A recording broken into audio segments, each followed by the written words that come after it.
Hey, everybody. Welcome in.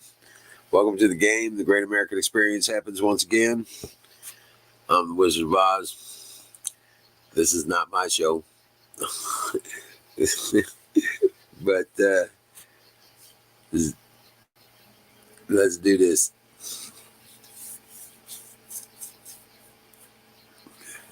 What's up, Zoom? How you doing, Schumer? Hell yeah.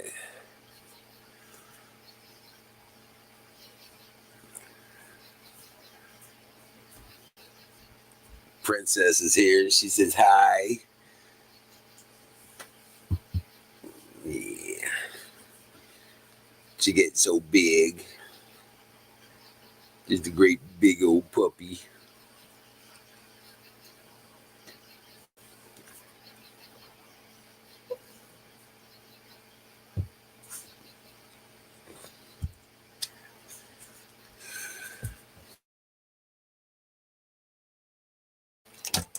She's a pretty girl.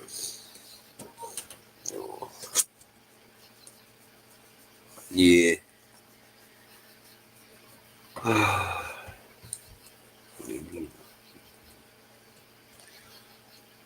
Oh man.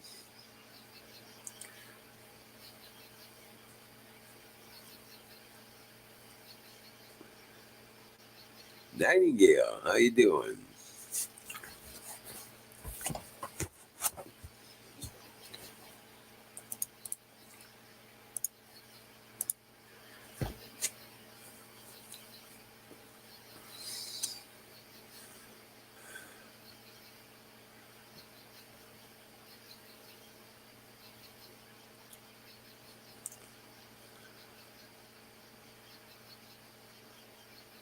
Yeah, school will be starting up here soon for a lot of people. Hey, Nightingale, what's the temperatures out like there? I'm doing good. I'm doing real good. Oh, man. It was a beautiful day. A little overcast.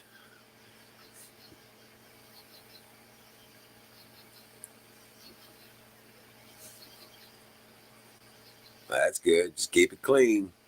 Zoom. Keep that wound clean and keep the bandages changed out on it. It'll be good.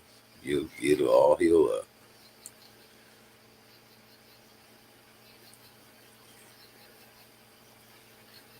Oh, yeah.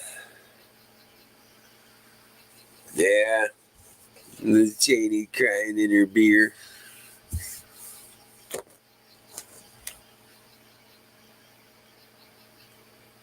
Yep. Cheney's not gonna be there no more. Murkowski's gonna be gone.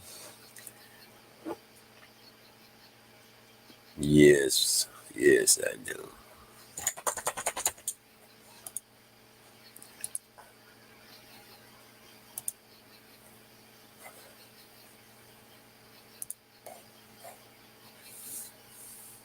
Itchy. Don't be scratching on it.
So it was 94 up there today. We're high.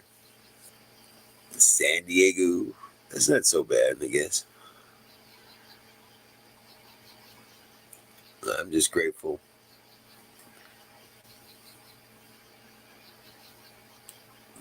Bad humidity, right? Yeah, yeah.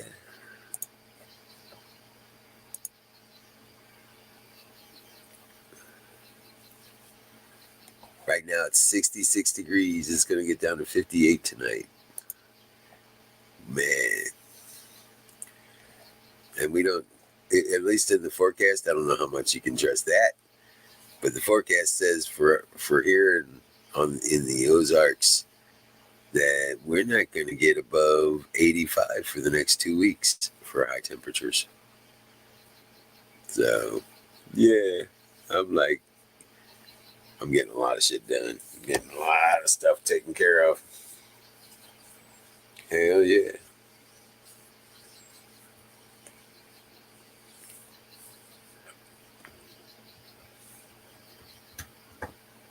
Yeah. Got a whole bunch of stuff picked out of the garden today. Man, it's growing like crazy. I was going to take a video today, but got lazy, I guess. I did do a bunch of woodcraft stuff and working on rabbit cages. I got to fix a couple of the cages, got some rotted wood on them. I got to get it replaced and secure them up. So I got a lot of that stuff done today.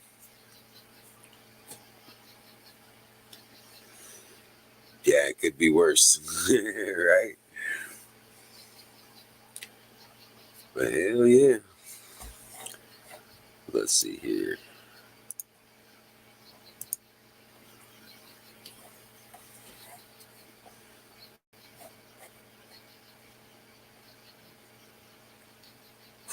Looks like I ran and walked away from the table.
Yes, sir.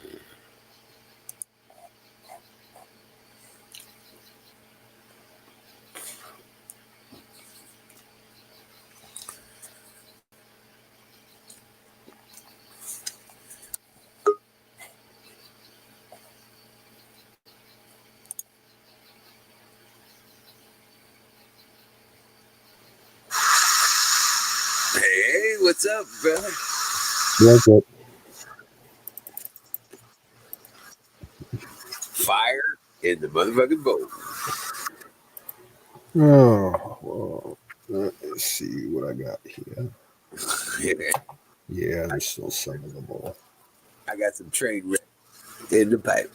Oh, I'm so jealous.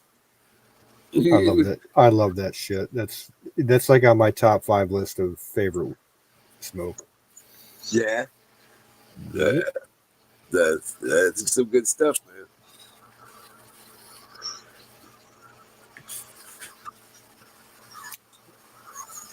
Oh, I got some gelato on reserve.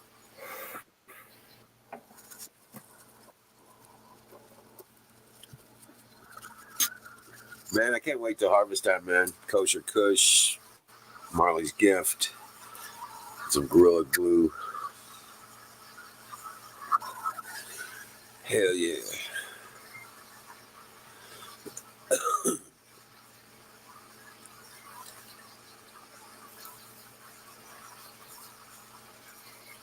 In fact, it's the OMG, Original Michigan Gorilla Glue. Yeah, that stuff's good. Yeah. We get it around here occasionally because we're so close to Michigan. Mm-hmm. Yeah.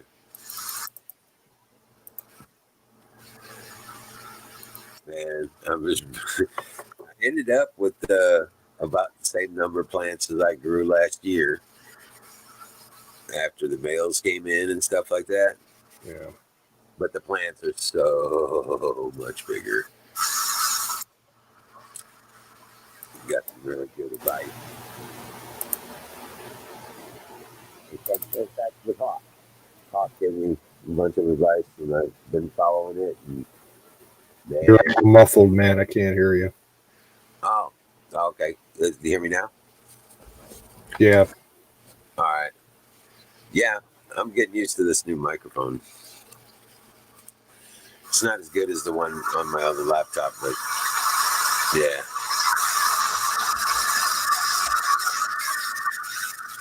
Yeah, it picks up a lot of ambient background noise too. Okay. Well, there, I get rid of that. Yeah. Are you outside? No, I had my fan on. Oh. I heard the frogs. They were pretty loud. Figured you might be out on the patio. Oh, yeah, no. I'm inside chilling. It's going to get down to like 58 tonight.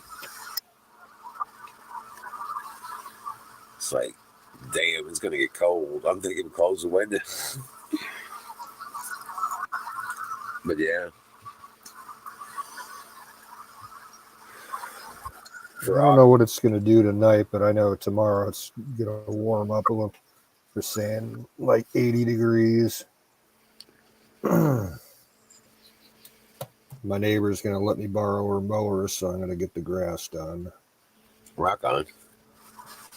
Just I don't have much gas left. I might have to siphon out some gas from one of my mowers to get it all done. We'll have to wait and see. Right, or the car in the garage. Well, the two tractor mowers that I got, they've just been sitting around, for the one for since last year and the other one, 2 years now. They both have gas in them. I should be able to get by with them. Yeah. I just got to find my siphon. It's either in the garage or the basement, so it's one of two places. I just got to look for it.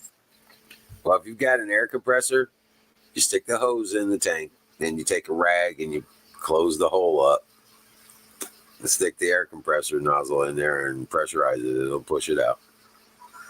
Yeah, I don't have a compressor. I thought you had a little air compressor. I got a tiny one, but it runs on cigarette lighter. Oh, right. Yeah, right. I don't have a plug-in. Nightingale says, I heard crickets. My other neighbor said he was gonna give me a small pancake one that plugs into the wall, but he must have forgot about it. Oh, right. Hey, what's up, Ragged? Says it's flooding there in the UK.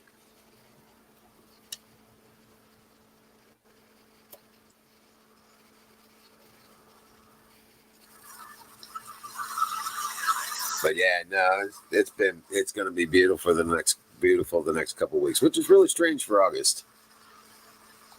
Really, it's a lot different than I'm used to in August. August is usually all 90s and 100s.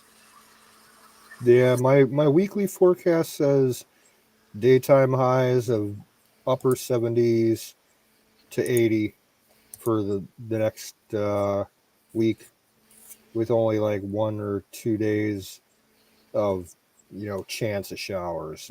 That's kind of strange for us too, because usually August is like one of the hottest months. Right. It's usually the last week of July. Beginning of August is hot as hell. Then it's the second week of August, and then the first week of September is usually really hot. So, but we're sitting here looking at Thursday high of 82, Friday 85, Saturday 83, Sunday 82, potential rain on Saturday. So, Yeah, like for the longest time, um, like August was always like 100 degrees. right. It's like our microclimate changed. Just this particular area of Ohio, it used to be hot and muggy all the time, and for like the last 4 years or so, it's just a lot milder.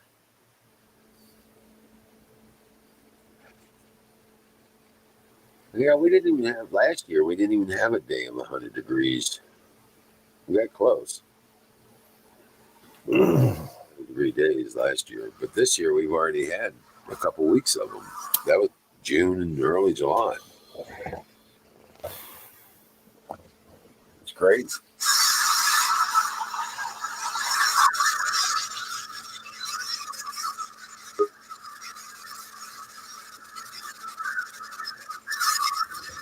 Well, hello, Ta-da! Mr. Gates of Hell.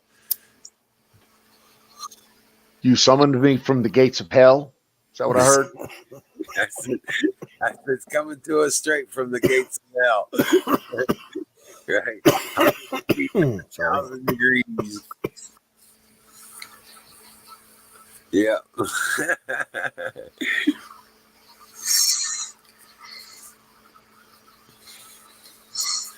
I should be able to do a little bit better on time tonight because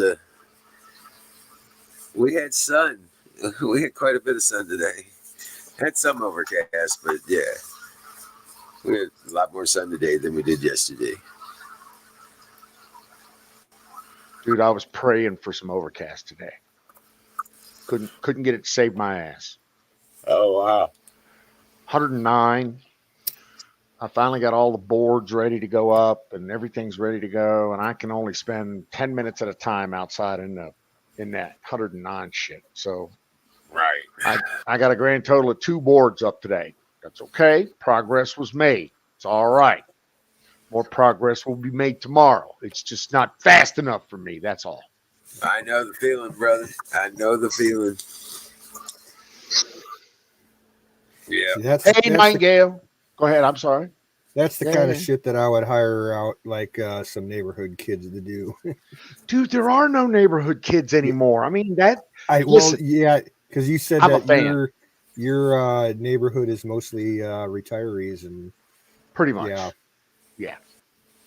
The guy that said that he would do some tractor work for me, he's 89 years old, walks with a walker. Come over to the house the other day, walking on a walker. I said, "Are you sure you can do Oh, yeah, I got the tractor work. No problem." I said, all right, whatever. Push a lever here, pull a lever there. Yeah. I'm sure he knows what the fuck he's doing. There's no doubt in my military mind about that. But, if he falls off in a heart attack, then I don't know about that. Right. And as far as neighborhood kids, dude, I am a fan. All right. I will happily pay these people, and did. I had neighbors back in Maryland, dude. I had a neighborhood guy that I paid $15 an hour, and he did everything from wash cars to mow grass, to move gravel, to clean garages, I had to do everything. Wash the house. Yeah. And he just wanted to work. And I paid him in cash when he was done that day. And I always rounded him up. I always took care of him. Yeah. He was a great kid. Yeah, after I I moved wish out I of could my get one of mom's those out house, here, but man. like over 20 years ago when I moved out of my mom's house, my sister, half the time, she was too lazy to do any of the yard work. So she would hire a neighborhood kid to come over and mow the grass or do the driveway in the wintertime, shit like that. Dude, I used to be that kid. I used to be the guy. I had the contract to do your grass every other week for $15. I was that guy. Yeah. When I was a kid, well, it was $10 when I was a kid. Right. And not only your stuff, but your neighbor's stuff. And I had them all already lined up, plus the local bank and the local convenience store, mine. So yeah, I bought shovels and salt for it. The bank loved me. So yeah, I understand. Dude, I'm a fan. I'm a believer. But those guys don't have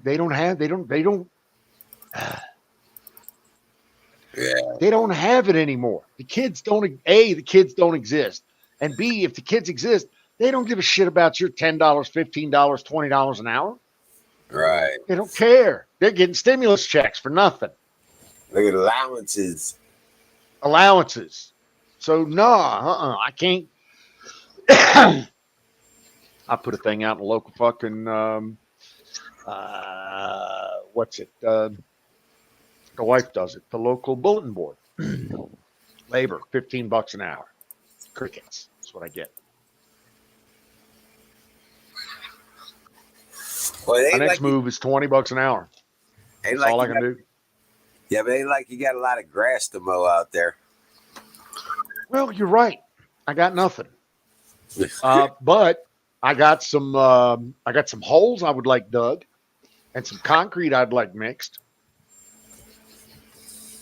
But that's like hard work. And you're right. We ain't got no grass. Right. Although I'd like to have some.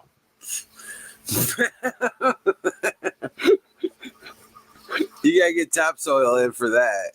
I think. I know. Dude, no. So the one thing that I noticed about being in the desert here is this. You just add water to the dirt and it'll grow grass.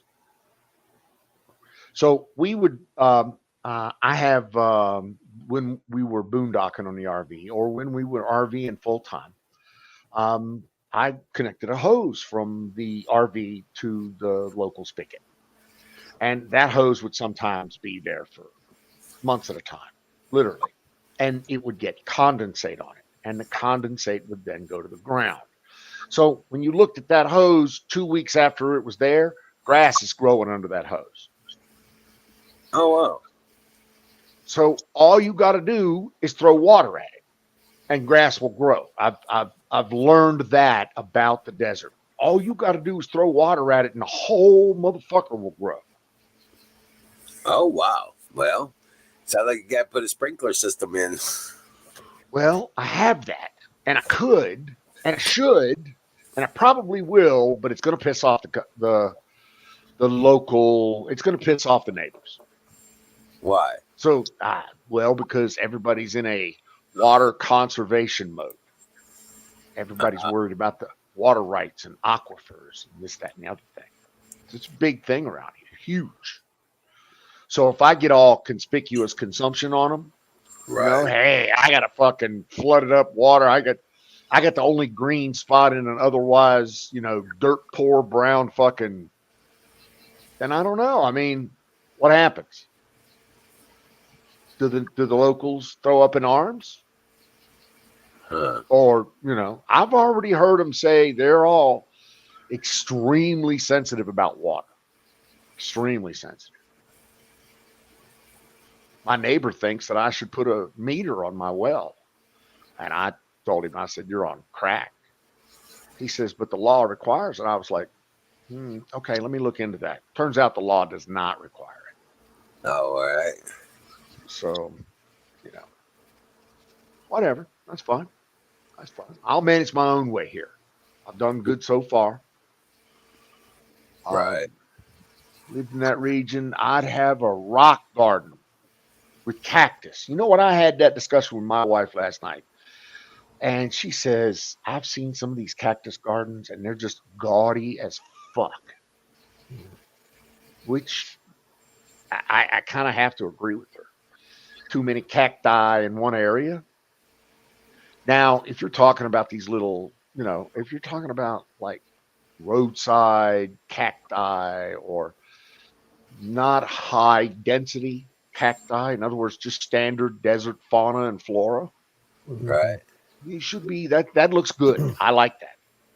But some of these people shove all these they've got these little gardens, and oh my God, they put the cactus in them. Now, for 2 weeks out of the year, those cactuses have a little pink flower, and they have these fruit called prickly pears. Yeah. Yep. The remaining 50 weeks out of the year, they're basically useless pieces of shit. Yeah. Right. My wife likes prickly pears, so I would grow them for her, but she hates the look of fucking cactuses. Hates them. And I gotta agree with her. Right. No. So I don't know. Let me stop talking. Every time I get up here, I talk too much. Jason, how are you? Battery, what's up? Platoon, my brother. Canoes, always a pleasure. Wiz, good evening, sir. Sorry I got in here a little fast and come in a little hot. It's all good. Yeah, I don't know, Canoes. I don't know about a rock garden. I don't know. I would like to have a little herb garden, little tiny 10 by 10, that had maybe 5 or 6 little herbs in it. I'm sure I could pull something like that off. Well, heck, they make those little herb gardens that you can hang outside a window. There you go. Like right See? outside your kitchen window. Yep. I could learn something like that. Yeah, That'd be right up You can make them real easy. Just a little bit of scrap lumber and some paint, make it look nice to match the house. Right. Little raised flower bed kind of thing. Exactly. I know exactly what you're talking about, brother.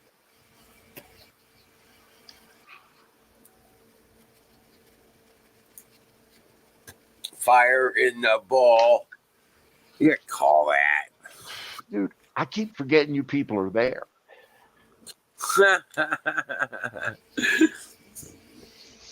Oh, I keep forgetting that I care. Right? Yeah, that's that. There you go. More like Right? That's closer to it right there. Right. But I do care. Ragged says they have a garden hose ban. Hose pipe bands? Oh, that's just fucking comunista. That's like someplace in fucking Moscow. They do that shit, don't they? Or California. Yeah. Same thing. California. Californication. Bunch of goddamn hippie granola eating, flip flop wearing Flakes. Yuppies.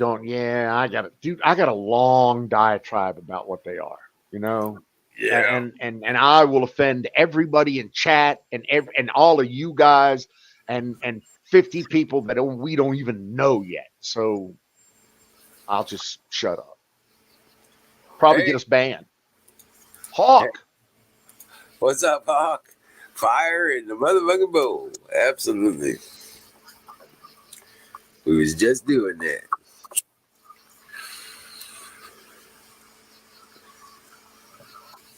Yeah, what's sad is they gave California to the Californians. Because California is a beautiful place. It really is. Yeah, there's a lot of places I'd like to see in Cali. If it wasn't for California. The national parks that they got out there. And, from what I understand, the northern part of the state is gorgeous. Gorgeous. Absolutely gorgeous. The whole Cascade Mountain Range. Yep. It's a Go ahead. shame that they couldn't pass through the state of Jefferson movement, but that's just the big wigs in LA and San Diego and Sacramento. The liberal highs voted it all down. So my simple observation of California is, again, I love California. I do. It's beautiful. It is, without a doubt, short of Alaska, it's the most beautiful state. But Alaska beats all of them, hands down. That said, the state of California actually does a pretty good job of maintaining their natural resources and allowing their citizenry access to it. For instance, many of California's beaches have public, his, hers, and its washrooms that they spend a lot of money keeping clean and operational. Public boat ramps, public beaches, keeping them open, keeping them clean. They do a really great job of that. They really do. I guess that's socialism. I don't know, but they spend a lot of money doing it. That said, I love California, and the best thing about California is not necessarily their roads, but dude, if you can take A1A if you can take one up the coast highway as far as you can go, it's the greatest drive you're going to do in a long time. It's wonderful, absolutely wonderful drive. I'll shut up now. But California's a beautiful state. It really is. Yeah, Highway 1 between Big Sur and Carmel Beach. Oh my God, is that beautiful? Yes, it is. Right. Yes, it is. Baby. I've been up and down there. Monterey. Yeah, Monterey and all that. The only problem is the whole place is littered with Californians. Yep. Fucking shit up. Well, if you ask a Californian, an actual Californian, they'd be like, none of these bastards are from here. They're not Californians. They're from everywhere else. Well, I mean, yeah, they're all like no habla. The real Californians are like, who are these fuckers? Right. Don, any Army planes coming? Dude, I'm telling you, our skies have been lit up with planes, and I can't see any of them because we've had a lot of overcast here from monsoon season. We are in the middle of monsoon season, and I didn't even know what monsoon season was, so I'm a noob here. But no, not Army planes. I don't know whose planes they are. I suspect they're out of Tonopah and out of Area 51. Right. But I looked up the other day. I was standing outside, and it was really overcast, so I was outside working. And, dude, I heard them take off 4, 5, 6 of them take off out of Tonopah and head to California.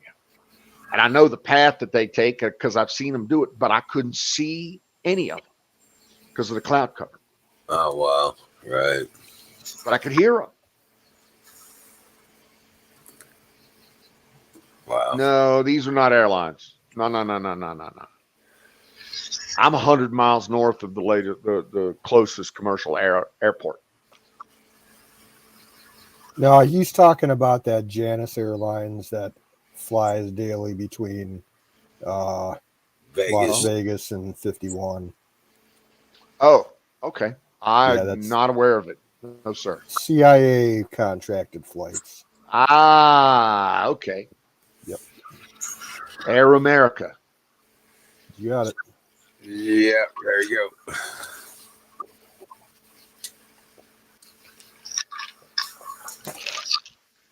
A lot of activity coming out of Creech these days. Creech is the home of the MQ-9 Reaper and the first and major of the big drone airports in the middle of the desert. Creech is about 50 miles north of Vegas. I passed by there on Route 95, and dude, I see a lot of drone traffic. Oh yeah. flying in and out of there. It used to be Indian Springs. It is. It's Indian Yeah. Springs. It is.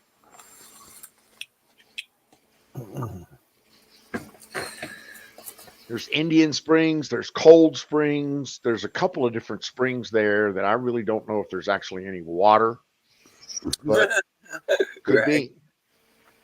You know, they call a lot of shit springs around here. Shit Spring. Yeah. So But yeah, talking about driving California, if you go from Marina, uh, which is just north of Monterey, you hit Highway 68 going into, or you just take the main 68 out of Monterey through Laguna Valley. That is some of the most beautiful drive time I've ever if you had. head up out of San Diego and take the Coast Highway, you can take it all the way up to Pendleton, at which time you've got to get off and get on I-5. Camp Pendleton then takes over the entire coast for the next, I think, 50 miles, literally all the way up until LA. I've driven that, and that is gorgeous. I fucking love that. I spent a lot of time in and out of Pendleton doing some testing. But I'm not supposed to talk about that. Right.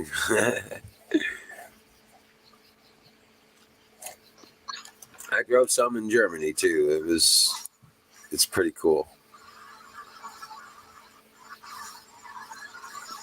Okay. So is Indian Springs a hot springs? Is that what you're saying? Oh, I have no idea. I'm just answering Oh. Battery's question. Okay. Cold Spring is just a normal spring as opposed to a hot spring. Like I got cold springs, all over my neighborhood. Well, what I was referring to is there is a little town on the map called Cold Springs, right above Indian Springs, where we were talking about Creech Air Base. Mm-hmm. Just above that on Route 95 is Cold Spring. Oh wow. Cold Spring, Nevada, as a matter of fact.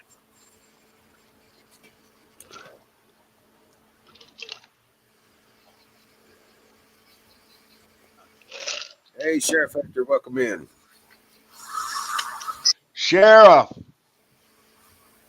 Saw what had to be a drone after work. Johnstown, PA, no sound. Yep, they're quiet. Look like a plane, normal red, green lights. Yep, they operate drones all over the country. In fact, we have an Air National Guard base here in Ohio that's a ground station for MQ-9 Reapers.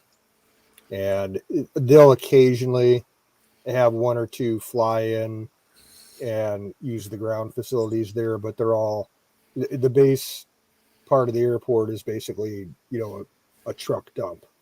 It's just all ground control stations inside of trailers. And they operate overseas and everything.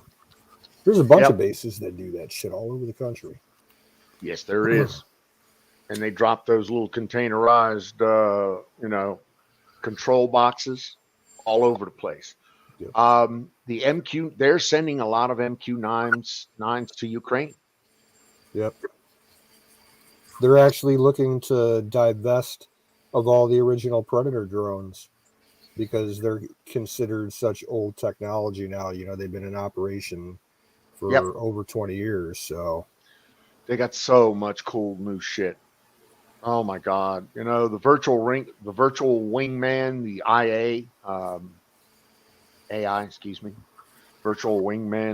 unmanned drone that, flies with the F-35 or F-15 or whatever. It's badass, baby. They get fucking badass systems. Force multiplier.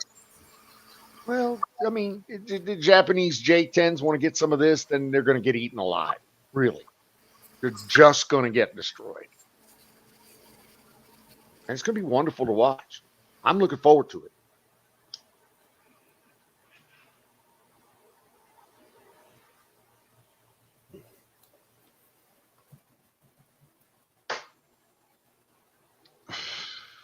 Well, shit. That didn't work for 20 minutes.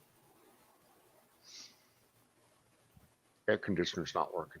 Kicked off. I'll be right back.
Yeah, that was my 2 minute warning. Oh, I probably got 20, 30 minutes or so. Gotcha. Right. Yeah, I'm not staying up late tonight anyway. I'm going through a bunch of paperwork tonight. Legal shit to do with the estate. Oh yeah. My sister texted me out of the blue today, and she said, "I need this and this and this document. I'm picking them up tomorrow morning on my way to work, so you better have them ready for her." I'm like, "That's real special. Give me less than 24 hours notice that you need this shit."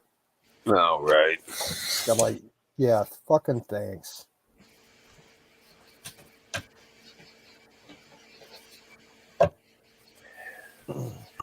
Well, you know what time it is, right? It's time for pie. Time for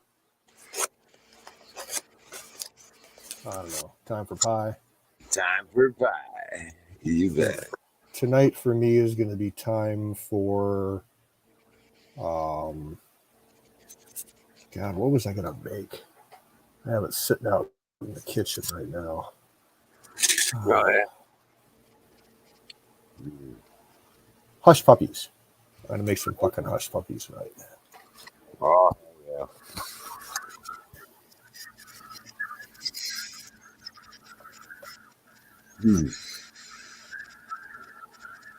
Cherry pie. Yeah, I can't eat a pound of bacon every night, What's up, Singularity? Hey guys, how's it going? This thing just keep going. Jam up and jelly down. That's right. Might have 4 flat tires, but she's still rolling.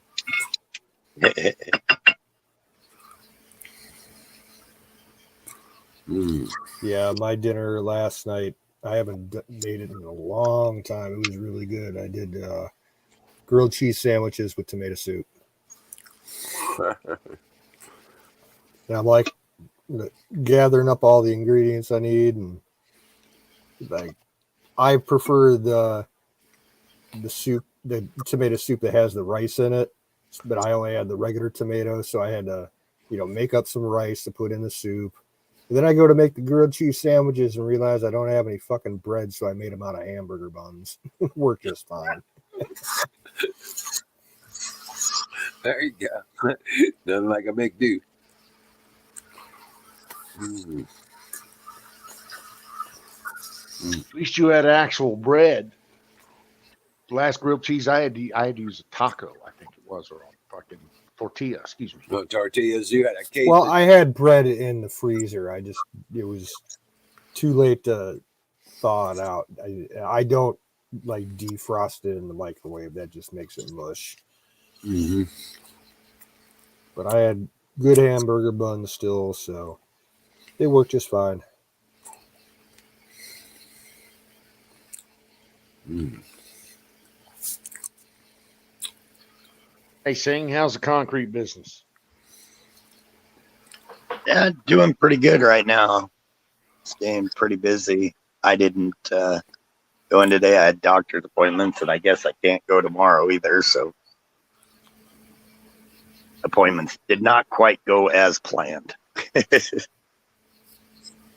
Everything come out okay though? Yeah, good. They're pushing me to find a change of occupation.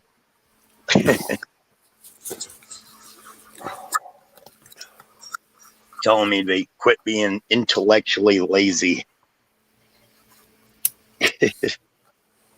What? They didn't really tell me that. They just said that I need to use my mind instead of my back for a while, according to them. So Well, but is what it is. Hey, no biggie. Good thing is God blessed me with a little bit of a mind, so hell, whatever they got to throw at me, I can take it. yeah. Well, Hey, Ragged. I didn't mean to be a downer. I was just great. If you want to listen to an old guy that used to do that kind of shit, Yep. not only is the now I understand your need to get outside, and you can find reasons to get outside and do this and do that, and swing a hammer if that's what you want to do. But quite frankly, working with your brain pays better. It just does. Yeah.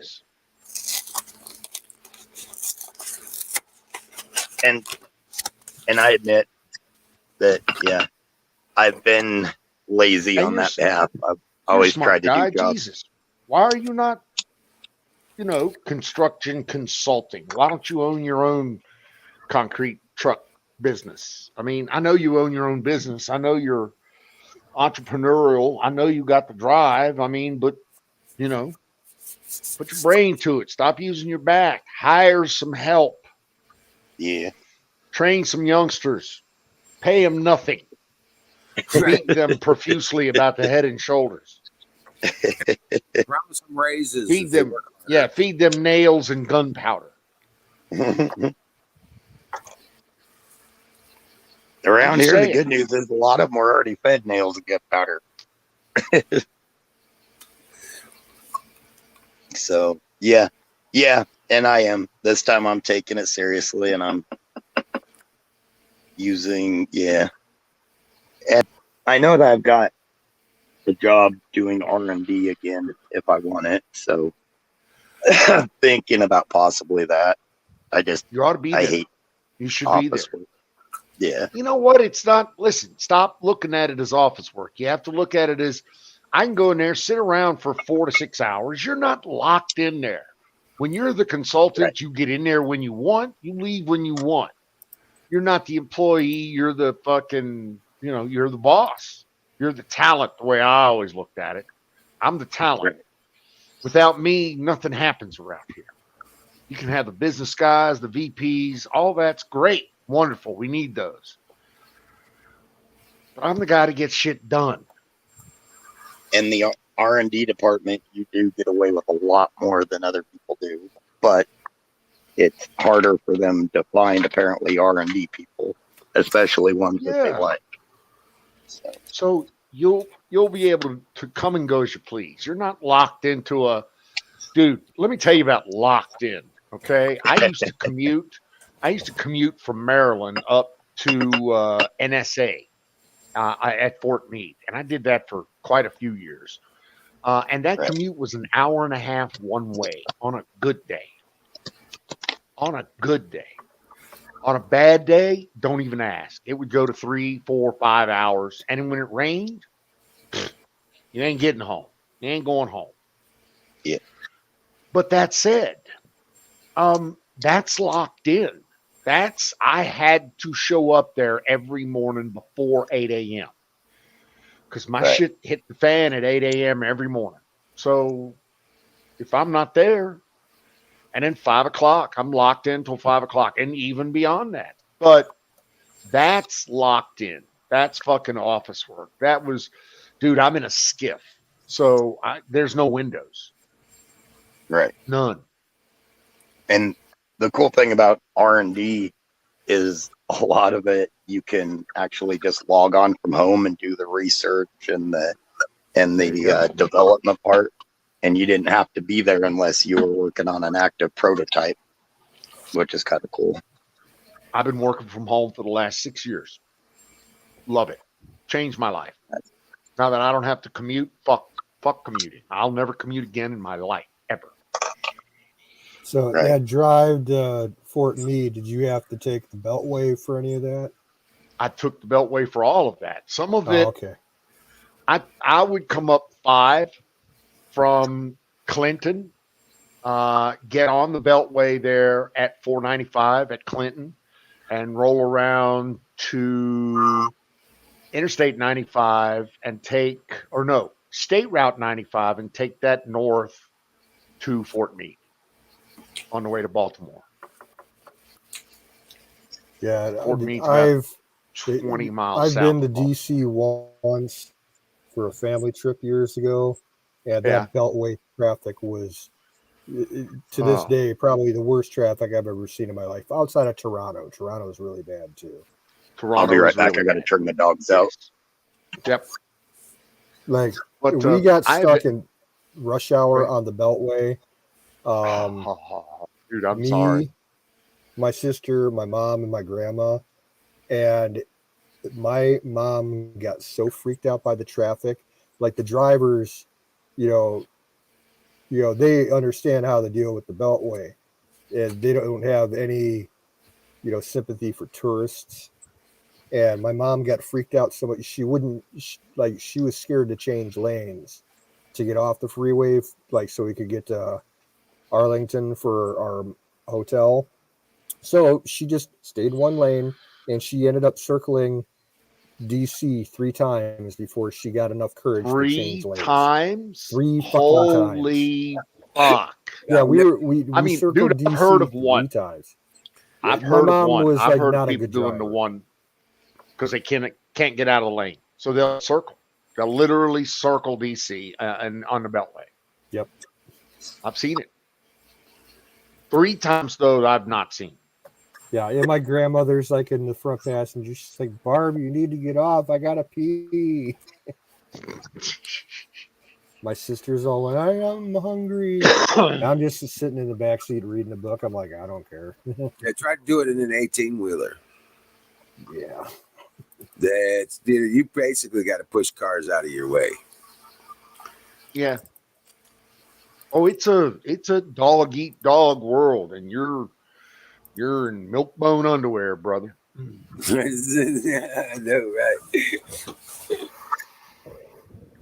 Hell yeah. Yeah, so That's when on that trip, we tried to take the metro as much as we could. Like our hotel in Annapolis, or not Annapolis, Alexandria. right. They had a shuttle bus to the nearest metro station. So Well, there you go. that was And the pretty metro's decent. not horrible. The metro is not horrible. No, back in DC. when I went, I'm talking early '90s. Yep. It was nice. Yep. It was a hell of a lot nicer than the Cleveland trains. Our Well, transit and system it beats here. the hell out of New York or any of that horse shit up there. Yeah. It's much nicer. But I don't like any of it. All of it makes my sphincter get all tight and everything. I like none of it. So that's why I'm out here. Middle of freaking nowhere. Which is cool. Most days. Most days, right? Most days. Yeah. I mean, days like today, I swear it got 109 degrees. And I really, really, really wanted to go outside. But I couldn't. There's no fucking way. I'm not going out in that shit. Right. I'm telling you, man, I'm so thankful. Man, I am so thankful and grateful for the beautiful mid 80s temperature highs that we've had and are having. It just feels like a answer to a prayer, blessing in the middle of August that we're actually having mid 80s, for high temperatures. This is just bizarre. And I'm just like, that's so cool because I figured it was going to be hell. You're not the only one that is seeing relief from the heat in August. Even we, the monsoons are cooling the place, and August is not what it was last year. Last year, and every place I've ever been, August is always the hottest motherfucker in the world, especially on the East Coast. But I thought last year was the hottest thing I ever seen was in August. But this year, August is not so bad. So right. I don't know. El Nino and shit. That's all I got to say. Right. Ragged says he has heart problems and the heat can be bad for him.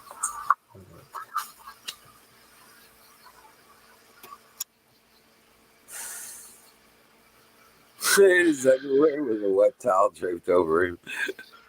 Yep. Well, you can acclimate to the heat. As a youngster, we didn't have air conditioner, and I acclimated to the heat.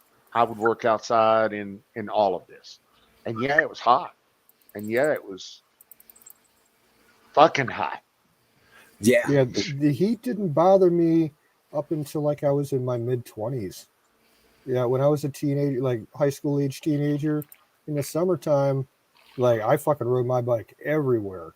And if it was like a 105 degree day, I'd ride a couple miles to get down into the local metro park system, which is like in a river valley. And it was always, 15, 20 degrees cooler down there. And I'd just ride up and down the valley all freaking day. There you go. Yeah. We did basically the same thing. When the thunderstorms would come, they'd leave, we'd have the creeks would rise and we'd all go out and get wet. Yep. But yeah, it didn't bother me. I grew up in it. I worked in it for the first probably 25 years of my life. And dude, as a part-time, while I was going to school, I was a mason's helper. Why? Because it paid really good money. But that was the hardest job I ever did in my life ever. Under any circumstances. Yeah. Wheelbarrow on the masonry and the mud and throwing it up. Yep. Up was the key. We were building a mall. Yep. And they had to spend the whole thing was this white brick. And it was just, and dude, I was there every morning at 6 o'clock in the morning. It paid $21.50 an hour for as long as I could stand up. I'll give you props for that. That's one of the hardest in construction to do. One of the most labor intensive. I did that for 2 summers. I did that and went to school at night to finish it up. So yeah. Hey Zach, but worth it. I heard you guys when I was letting the dogs out. I heard you guys talking about roundabout truck with Roundabout. I got a funny story. This company, I had to go up and pick up some plastic tanks for an ag business down here. Went up there, and this company decided to put in this little roundabout for the trucks. And I was the first truck in to pull through their new little roundabout. They had flowers in the middle. They had each at the corner of each road coming in, all 4 points. They had these granite carved eagles and everything. And I told him, I was like, there is no way a truck is making this. And I was even pulled out. I started to pull out into the other lane, was going to try to swing. I was like, I'm going to take out your statue. There's no way I can make this. The guy behind me, he was waiting behind me, and there's several trucks behind me. The guy right behind me, well, you just need to learn how to drive a truck and everything. So I took a picture of it, sent it to the guy I was hauling for. And the guy I was hauling for, I took a picture of it and everything. He's like, yeah, you're not going to make that. And as all he told me, he's like, flowers are cheaper to replace than the granite statue, a carved granite statue. So I went up and over, just straight across into the flowers. They were so ticked off. That guy behind me, by that time he got done, he blew both outside duals on his trailer, cratered that statue, and cratered his trailer. After that, they were really ticked off at him. After that, they had everybody coming over following my tracks over the flowers. Yeah, but all he needed to do was learn how to drive that fucking thing, and he wouldn't have to, run over the granite statue. That dude, it was karma. Piece of shit. I'm sorry. No, yeah, it was instant karma. Well, you just need to learn how to drive that truck. Okay. Yeah, and he took it out hard. Yeah, I got a testicle you can gently fondle, you piece of shit. Yep. Oh, right. He was cocky. I get. Yeah. Yeah, I know. Yeah, but roundabouts, I agree with Emerald that roundabouts do not work in trucks at all. No, they do not. I think roundabouts are socialist personally. Mm-hmm. I like a good stop sign. They started myself. putting roundabouts in my city a few years back, and everybody hates them. I mean, a 36-foot Class A RV with a 14-foot Jeep Grand Cherokee is not roundabout friendly. It just ain't. No. In Brighton, in Brighton, they put a roundabout in at the Lowe's and the Home Depot. Try getting in there with a trailer. Yeah, well, maybe with a little short little Harbor Freight 6-foot special or something like that. Yeah. You're definitely not pulling a 40-foot gooseneck in there. Found that out the hard way. Well, it ain't no better running doubles out to what was that? We were running doubles out there for that Max. I'm trying to remember the name of it, but it was a kind of like a generic store, kind of not Office Max, but it was a clothing store. And TJ Maxx. Yeah, TJ Maxx, that's it. And we'd run the doubles, and we had like 4 stops on each load, 2 stops in each trailer. And we had to take those doubles, and they're double 28s, so I'm running 56 plus gear. You know what I'm saying? That's too long, dude. That's just too long. Well, that's what I ran. That's what they had us running. A lot of times you have to drop a trailer and then run it up to the door and unload it. Right. Then come back and reattach. Right. Rerun. Which is a fucking sack stretcher right there, I'm telling you. Yeah, right. But they used to freak out on me because I could back that bitch up. Without disconnecting it. It was awesome. And but yeah. They were like, what the hell are you doing? I was like, I'm gonna back it up to the door. You need to drop that trailer. I was like, watch this. That sure as fuck did. Nailed it right on it. And the dude was just like, I've never seen anybody do that before. I was like, well, now you have. But yeah, I got pretty good at it. It's amazing when you first hop in a truck, no matter what, when you hop in a truck, your gut's in a bit of a knot because you trust in yourself. You just don't trust in the drivers around you because they don't realize and trucks don't stop fast. And if you can't see the mirror, we can't see you. But when you first start driving a truck, God, you're just sweating bullets. But after you do it for a while, get more used to it, it's not so bad. Yeah, it becomes just like running your pickup, you know what I'm saying, or something like that. But Yeah. you know, but yeah, it's as long as they stayed in their lane, I'm good.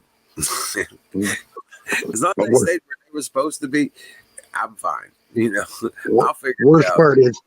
And the worst part is then when you're driving a car or pickup, you catch yourself like swinging way out to do the turns. And I catch myself doing that all the time. I'll swing way out and crap, I don't have a trailer on. What am I doing? Right. I ain't dragging it. So yeah. But it was really fun when we dropped load and we do hot shots. Well, just the cab. You know what I'm saying? Yeah. And we deadhead off to another yard to pick up a trailer. You feel like you're when you used to pulling 80, 78, 80 ton. You know what I'm saying? 80,000. You just and then you got that nothing but straight up bob, and you're just like, it feels like you're driving a hot rod. Everybody's moving in slow motion. The one haul that I think you got to be a little crazy to do, and I've done it once and only once, and that's going up over the passes in the mountains. We'll never do that again, ever. Well, you've got to be a little crazy to do it. Well, I've seen trains go up 15 out of Nevada, up into like Utah and all that, up that way, and they'll run 4 50 footers, or 448s. I've seen that. I've seen that a couple times up there, even back when I was driving. Going up is fine. Coming down is scary as hell. Right. Well, they were just flatlanders. They'd run up to Salt Lake from Vegas to Salt Lake, and had, they didn't hit no major hills, but they were just running these trains as quads and stuff like that out, trips and quad trailers, one right behind the other, like you would pull doubles. And man, I've seen some of them get all squirrely. I was like, you know what? You just go right ahead. I'll follow you. The only other thing I won't do is I hauled a combine once and had to go from the 76 to 25, where 76, 70, and I-25 all meet right in Denver. I had to go from 76 to 25 and hop on 25 and go north, and I'll never haul a large load through there again either. That took forever. Yeah, I've never had a wreck ragged. I've never driven through Loveland Pass with a 18-wheel. I always head south, or I'd go up 80 across Hawk Point, out west of just go down into Salt Lake from Wyoming. I'll tell you this much: you go over one of those passes up in the mountains, your Jake ain't gonna do shit. Yeah. You're just going to keep pushing that Jake and winding that motor. Yep. And you're going to have hot brakes. Oh, yeah. Yep. The trick is to hit, let up, and then keep them up, and then hit, let up. It's just, and there's a lot of smoking brakes on that. Yeah. Now, I've been through the pass over, I forget what they call that pass, over by Reno. I've hit the pass at Reno. What's that pass called, Don? What's that guy's name that ate all of his cousins? Or Donner Pass. Donner. Yeah, that's it. Yeah, just comes straight up. Interstate 80, Donner Pass. Yeah, that thing snows over and you don't get through there. They shut it down. Well, I did it. It was in the summertime when I went back, but you hit Reno, and you head straight up in the mountains up there, and that one wasn't so bad. It was a little scary, but nothing like Loveland Pass. I would never take a truck through there. I blew up a car, a 72 Cougar XR7 convertible. I cried, but I blew up my car there heading to California for my reporting for duty after I came back from Europe. But yeah, That's painful to blow a motor in a car. yeah, especially a fully loaded 72 Cougar XR7 convertible. Yeah, that was a badass car. Yeah. But anyway, but yeah, no shit, man. Yeah. But Hawk Point wasn't bad. I didn't think that was bad. Even in the snow, it wasn't all that bad with the chains. Luckily, I didn't have to do it with the during the winter with chains, but it was bad enough as it was. I didn't like it. I didn't have to hit the ramp, but I didn't have to go all the way down either. I just went about 5 miles, and it was this funky, like right next to a mine. I had to hang a quick right and then just start nailing my gears to make it up this little dirt hill / driveway / whatever. No ragged. I have never jackknifed a truck. Never. Had a couple close calls, but never jackknifed a truck. I've had people pull in front of me real quick and decide to hit the brakes. I have no idea what they're doing, if they're trying to be pricks or whatever. And this is even in the cement truck. And it's like, dude, you don't understand. You are going to lose this battle if you do that, because I can't stop. I would love to, but I can't. Yep. Yep, the Jake brake. Zach. Yeah. I like my Jakes. I use the Jakes a lot. I like getting things done quicker, so I'll come up to corners not too fast, but a little faster and hit the Jake. It sucks, though, when you think you got a Jake in the truck and you go to kick it on and you don't have the Jake and you're expecting to slow down a little quicker, so you got to use your brakes a little bit, and I hate using brakes.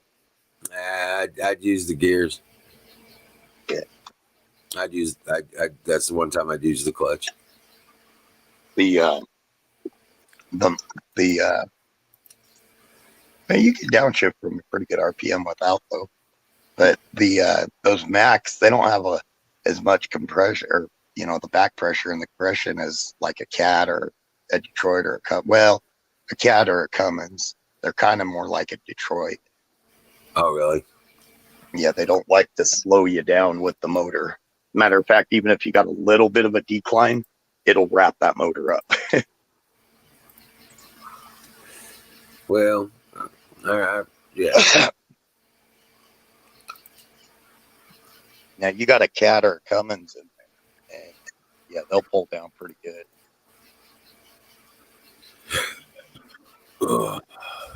So Judicial Watch, you know who Judicial Watch is? Yeah.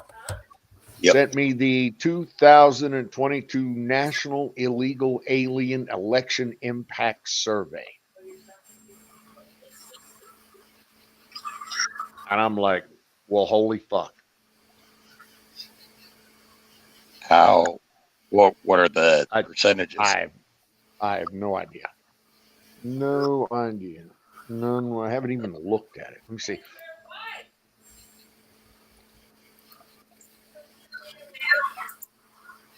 Here we go. Background. Number one, President Biden and a host of liberal groups, many fueled by radical billionaire George Soros and Democrat and even some Republican politicians, support comprehensive immigration reform that will offer amnesty to millions of illegal aliens currently in the United States. Question one, do you believe that non-U.S. citizens should be given amnesty and be allowed to vote in the American elections? Yes, no, unsure. Hell, You know what? I'm not even gonna fucking no. I'm just not even gonna read that and respond to it because it'll do nothing but piss me off. right. Right? Yep. Right. Yep. But the wife brings it to me. She's like, "Oh, this is for you. This is not for you. This is for you." Oh yeah. Right. Okay. All right. That's fine. She's trying to get a rise out of me. Right.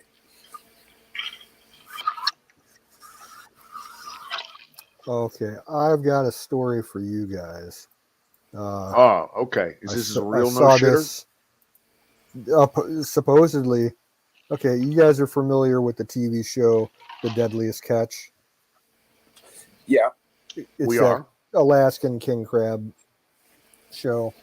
They just released their latest episode, and it made the headlines today because apparently they were two of the boats were out there fishing and discovered a Russian fishing trawler uh, illegally in U.S. waters. So the two American boats spent some time chasing off this Russian boat, and shortly afterwards, the deck crew on one of the American boats witnessed a big ass missile launch, most likely from a submarine. And it looks like that from the angle of the shots that I saw, they were like trying to scare the American crab boat crews. Like, I don't know if it was an ICBM practice launch or something smaller, but it definitely looked like they were trying to shoot at the American crab boats. And you saw video of this? Yeah, there was it was on YouTube earlier today. It's I forget which site it was or which channel it was, but if you Google new deadliest catch, Russians, it'll pop up, I'm sure. Well, a couple freaky parts to that if it turns out to be true. For one thing, if another country launches even a test flyer within the water border or the water rights area of another country, it's an act of war, even if it's just a test. Well, it looked like the missile was launched like over the horizon, so it might have been launched from Russian waters. But yeah, they definitely fired off something. Wow. I wonder what that quote unquote trawler really was.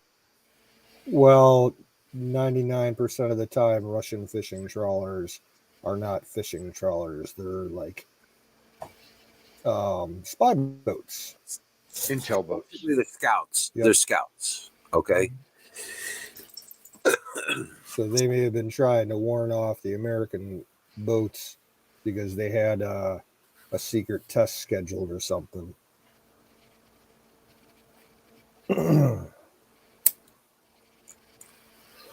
Like a missile launch test kind of thing. Yeah. Yeah. Kind of stuff that bird dogging for. They used to bird dog for the MRLSs out in Germany as part of the exercise. Yep. Oh, it's all old shit that's been going on for years and years and years throughout the Cold War. Russians have always had their trawlers, and we've had our spy boats too. That's one thing I didn't volunteer for. I didn't want to be a fob. Yeah. A fob? Yeah, forward observer. on MRLS launch, on the MLRLS rangings. Yeah, because you have to have the fobs go out and do the bird dogging. You know, you hit it. Yeah. Well, see, now they got drones with pinpoint, Of you course. know, that long GPS positioning. Right. So, So you get to go with a drone now, but back then we was the drones. oh yeah, I Well, understand. they I used understand completely. helicopters too, but there was always ground people too. I think Wild Bill actually did some of that shit when he was Well, he in the was artillery. service. Yeah. That I know Battery used to work on the helicopters that did that shit. The Kiowa Warriors that had that huge ass sensor mast above the rotors so they could just peek the top of the rotor shaft above the tree line and not show the rest of the helicopter. That must have been a fun job. That's one of the things I actually wanted to be. I wanted to be a Black Hawk mechanic. I wanted to know everything about the Black Hawk, and it was going to take 2 years for me to get in, or a year and a half more than I'd already waited to get into the school. So, Well, hey, you can buy your own Black Hawk now. They're actually selling them, or they sold a bunch a year or so ago. They had them up for auction on General Service Administration's auction page. They're only $600,000. well, yeah. I got to sit in the co-pilot seat once on an operation. That was pretty cool. I saw some of those for sale. I saw there's this luxury jet company that's actually buying a lot of these old Blackhawks, completely redoing them, like every nut and bolt, basically making them new again and doing the interiors for like luxury helicopters. Then they turn into like a $20 million aircraft. All right. Wouldn't I that be rode nice? backseat in a EA6B Growler. I rode EW one time. Ooh, that Backseat of would an have been nice. EA6 Growler off of the top of the USS America. Nice. I've read Strangest, yeah, weirdest, fucking most exciting thing I've ever done in my life, literally, yeah. or one of anyway. I've read and I've rode in a few. Mostly what we rode in were like fucking Hueys. You know what I'm saying? So Yeah, but it's different when you're trying to drop your ass down onto a bobbing cork in the middle of the ocean. yeah, that would be different. Well, It's just a little different. Yeah. well, I don't think I ever landed in one. It was always slide down the rope.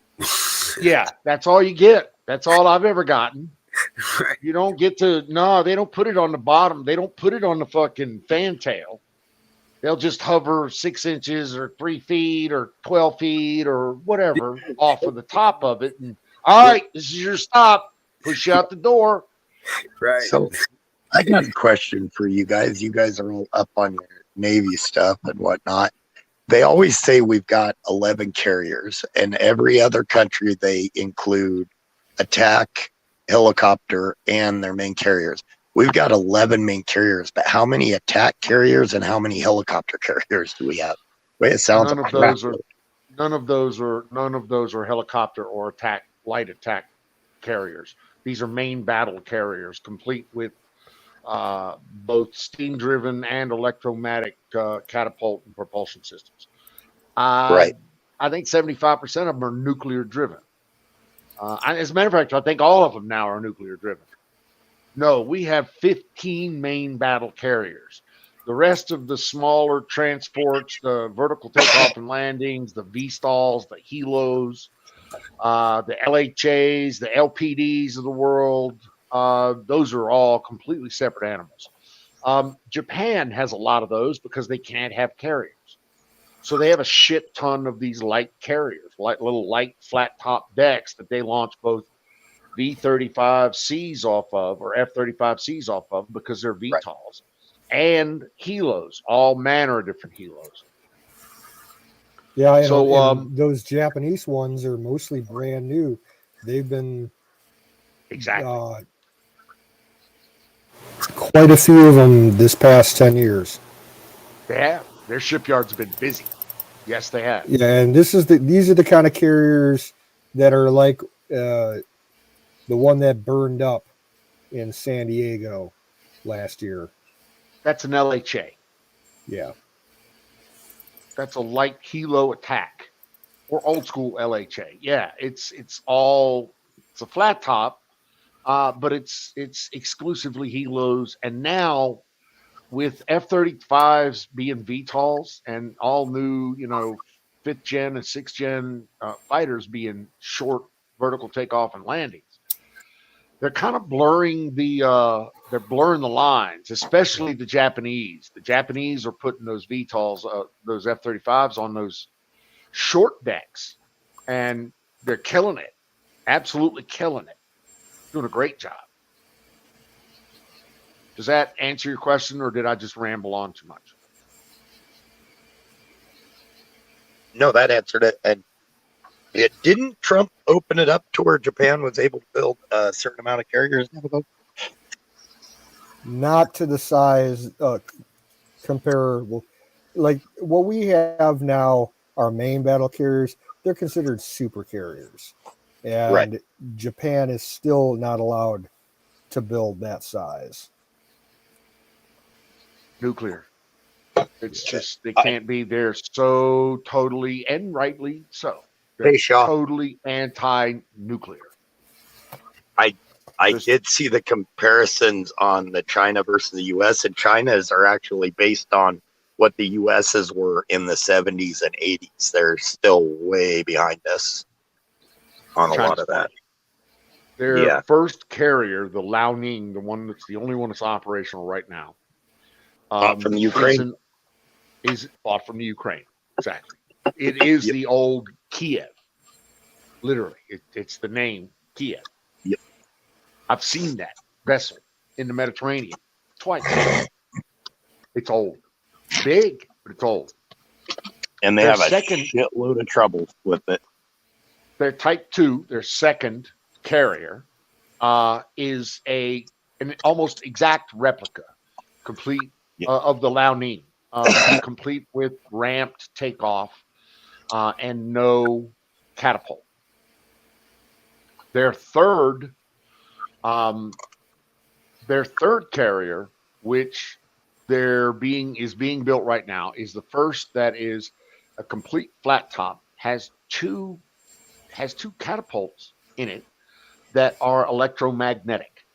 Now, they're having so many problems with electromagnetic catapults. Even the U.S. Navy is having so many problems, and they've been doing it for 50 years. The Chinese are never going to get that fucking Type 3 carrier or EM, those electromagnetic catapults working. They're just never going to work for the Chinese. Hey, Colonel Shaw. And that's going to be a problem for them because their Type 4 is an exact replica of their Type 3. Now, as I heard, their Type 4 was just canceled. And that J-20 is a complete attempt to rip off the F-22, but it's kind of sad. Their planes are funny. Everything they have, if you look at what the Chinese do, they just go out and steal a design they think is the best design. Yep. They try to replicate Israeli tanks, and they fail so miserably at the replication of all of these things.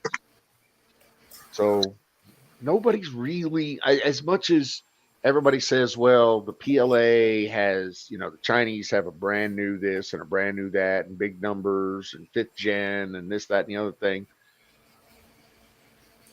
Nobody's seen it go operational yet. And our tech is way beyond I mean, even though they've stolen a crap load of stuff from us, they apparently can't understand it because they're not doing well trying to repeat it. Well, see, that's the thing. We have 50 to 100 years of manufacturing experience. It's like Right. missiles, for instance. Our missiles, 99, our missiles hit 99.9% of the time. They function exactly like they're supposed to function. If you fire a Russian missile, the standard deviation is 60% of the time it will hit. Right. Nobody even has those numbers for Chinese missiles because nobody's seen them fire. We can't get the telemetry data. Right. Right. Now, but we expect it to be a lot less than 60%. A lot less than 60%. You guys are talking about battleships. They got rid of battleships because the destroyers they could do in a smaller package, right? Could do more damage in a smaller package. No, not really. Okay. They're two completely different classes of ships. Battleships, big battleships, don't exist anymore simply because nobody needs 13 inches of reinforced armor in your hull. Everything's over the horizon.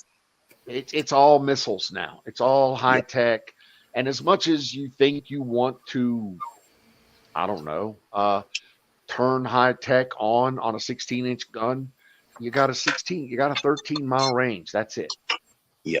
That's the best you're going to do with that. Even 5-inch 54 calibers, more smaller calibers, more modern calibers, more modern loading systems, more modern ammunition, more diverse ammunition. I mean, dude, it's just the battleships served a purpose in the late 40s, 30s, 50s, but they're not anymore. Now, in my opinion, if that railgun project would have worked out, we could have, which I think we're still working on it, but if it works out, that'd be kind of a cool battleship, set up with several railguns that could do over the horizon targeting. Yeah, the problem is they shut that railgun program down. It was either a year or two ago. Just like with the electromagnetic, catapult system that Don was talking about, that's the same principle that the railguns operate on. They never got it quite right, and the ammunition is ridiculously expensive. Something to the tune of like $250,000 a round, if not more. Oh, wow. They put the kibosh on that. I know they were one thing I was listening to, like some ex-generals talking and stuff. They said that we got ahead of the power technology. We really don't have a way to, on the ships, produce as much quick power as they need to produce, even with their modular reactors. So I don't know if that's legitimate or was just an opinion.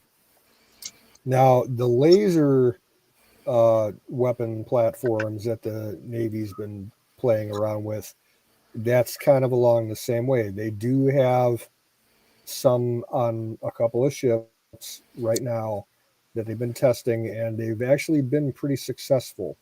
But it's the power requirements to run it. It's like what they need to do, if they're going to go along with it, they need to build a new class of ships that, at least half of the ship is batteries. Otherwise, you're not going to get the throughput that you need to constantly fire that laser. One thing to remember, in my opinion, I remember when I was in grade school in the 80s, we used to watch we used to have the daily readers, and then they had the video daily reader things for current events. And I remember they said they canceled in like late 80s, they canceled the stealth program. And then in Desert Storm, all of a sudden these stealth bombers and stealth fighters were over there fighting.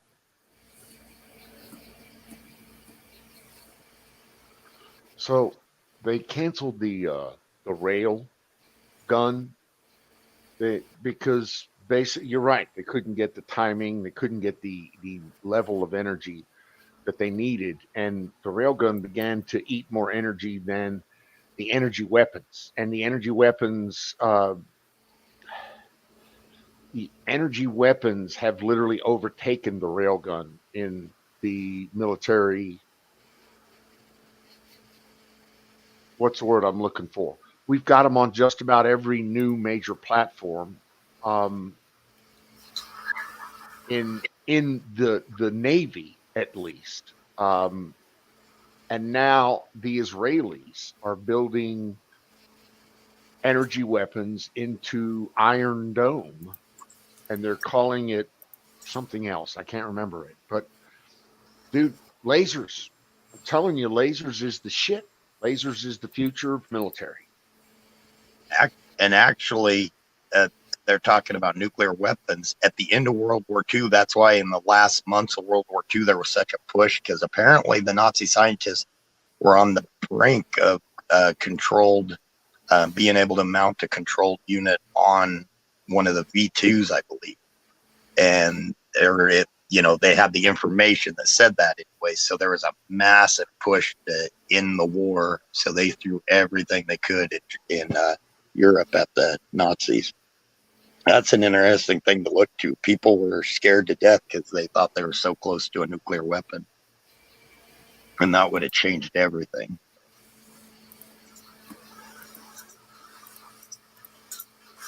Well, fellas, I'm going to go ahead and drop out before I fall out.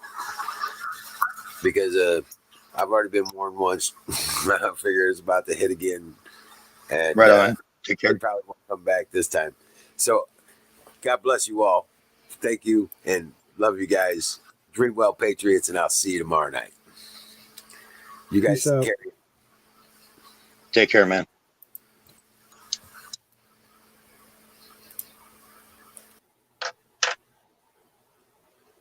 Right on, Shaw. That's awesome that we get acknowledged still. Or have a lot of great uncles that went over. Most of them came back, but a couple did not during that time. So got a pretty rich family history in World War II.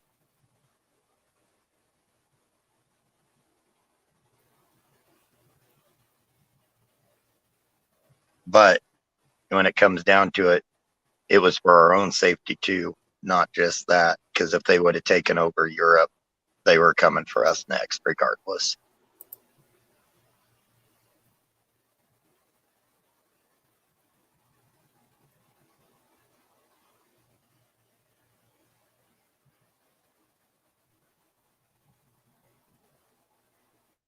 It was kind of cloudy here today, Zach.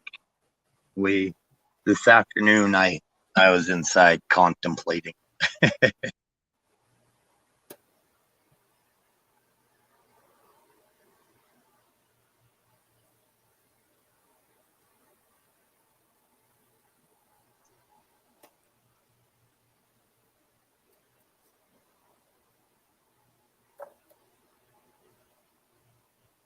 Right, Shaw.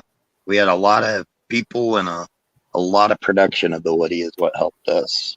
Our production, our war production, we proved ourselves to everybody that, the the Russian side's a wild story. Actually, a lot of their people were killed by their own generals, that if they tried to retreat, they would literally open fire on them.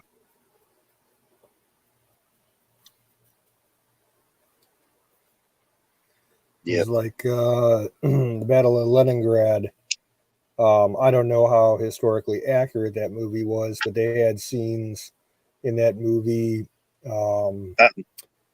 Enemy at the gate, and actually, yeah, it gets a 6 on accuracy. They gave it. There's this one thing you can go on online, and it has historians that rate it from 1 to 10, and it gets a 6 on accuracy. And one of the things they were talking about is the Russians were known for turning they kept the machine guns back and would start laying out their own people if they retreated.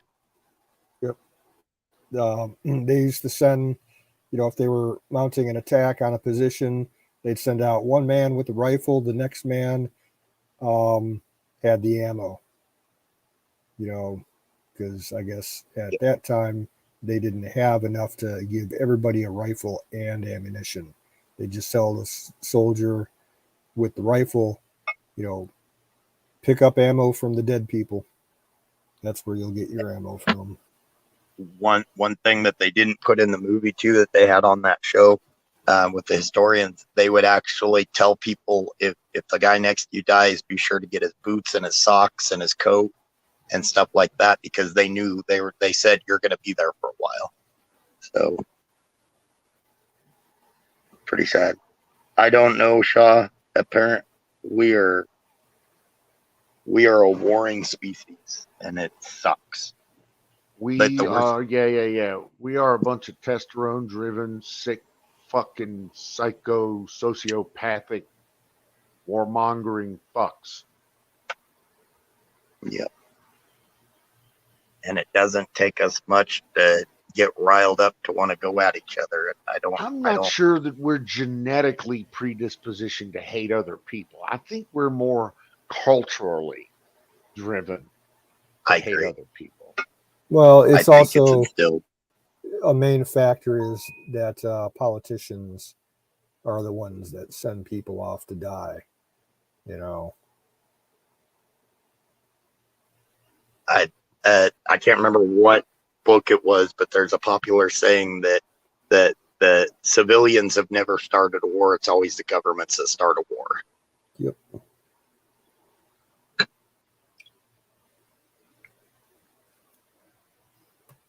And then expect the civilians to fight it. What in the military they say war is simply politics driven to another level, or war is simply foreign policy driven to another level. Right. You know, in the Dark Ages, they used religion. Now they use governments. Explain Civil War. Closely, I can't help you with that one. the Civil War is a very tricky one. It sucked because it was literally brother against brother. But there was a lot of foreign influences on each side.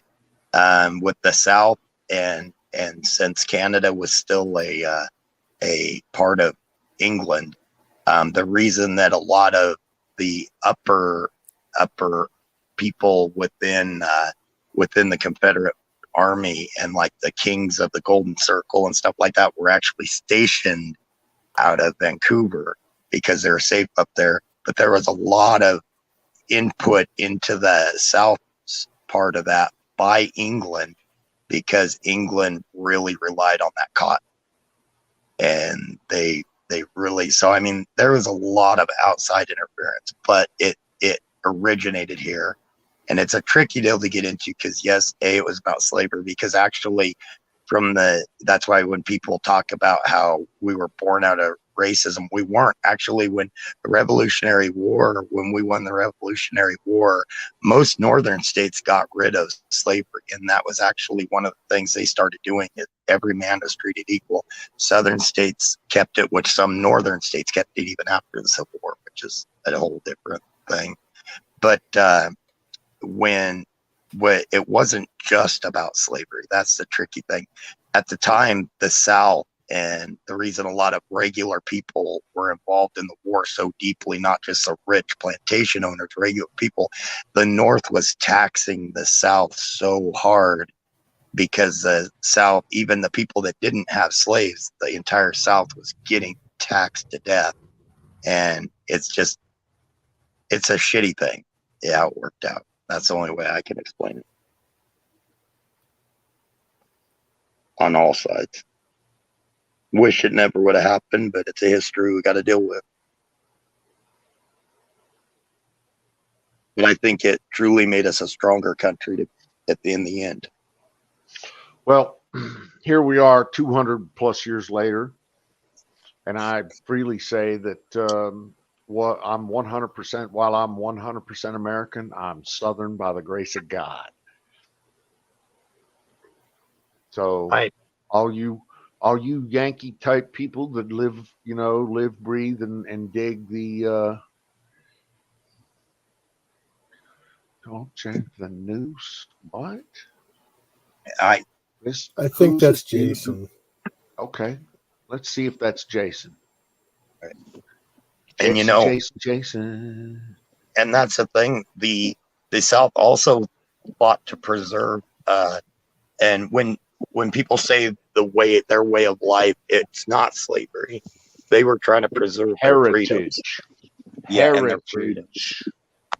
They didn't want to Freedom. have this Exactly. overlord national government. So there's just so many things that were involved in it, and you can't really say, yeah, slavery was bad, but when it comes down to it, when you got the other parts of it and everything, you can't say who was on the good, who was on the bad. It was just a shitty thing. Wish it never would have happened. But yes, slavery was bad, of course. We still call it the War of Northern Aggression. I have old people in my family that still call it the War of Northern Aggression. I believe that. I've got well, I think like all of us, we probably all have family that were probably on both sides of it.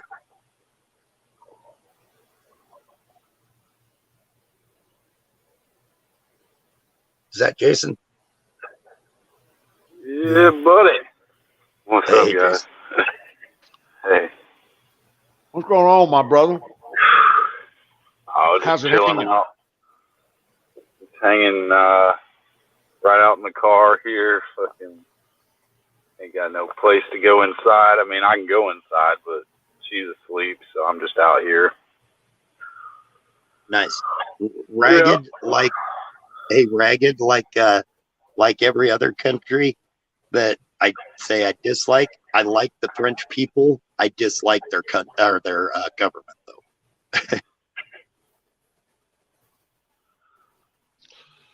I think, and this is just my humble opinion, that the United States, when it comes to liberty and freedom, we copy the French more than we copy the English. Our government is our form of liberty is set up more like the French than it is the UK. I mean, I'm not a big fan of the French government. You're right.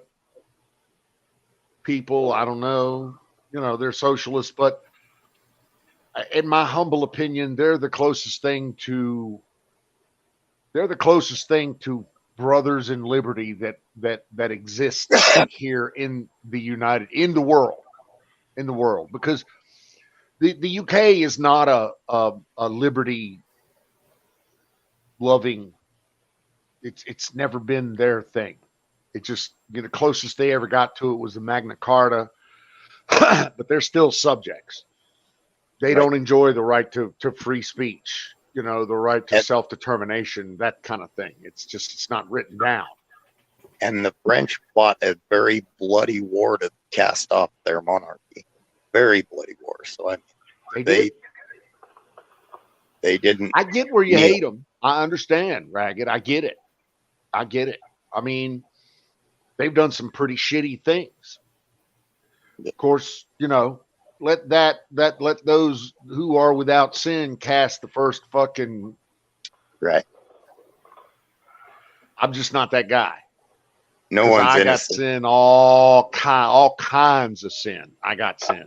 Fuck yeah. And the French and English, they actually, I mean, that goes way back. They never got along since they both became countries. And the funny thing is that they traded back and forth their, family members to marry in. That within the royal families, each one was just as much English as they were French at the time. So it's kind of interesting to me. And you're right. They both hate each other. Oh, God, yeah. Kind of like the French and the Germans. Their whole, Europe, that trifecta of hate there, that's what we call it. has been the driver of world wars since the dawn of man. I'm sorry, it has. And no amount of intermingling marriages or incest or religious hocus pocus or decapitating wives is going to change any of that shit. Right. I think really one of the few times in the Dark Ages or Middle Ages, whatever you want to call them, one of the few times they all actually came together, I think, was just during the Crusades. And they would be fighting each other. Then they'd send a crusade over. They'd all send troops over, get along. And then as soon as that crusade was over, they would fight each other again. Until the French needed the Masons' money. And then, they shut it all down and killed them all. Yeah. And still didn't get 90% of the money. So, no, Jason, I don't have an opinion about any of that shit. Sorry. Yeah.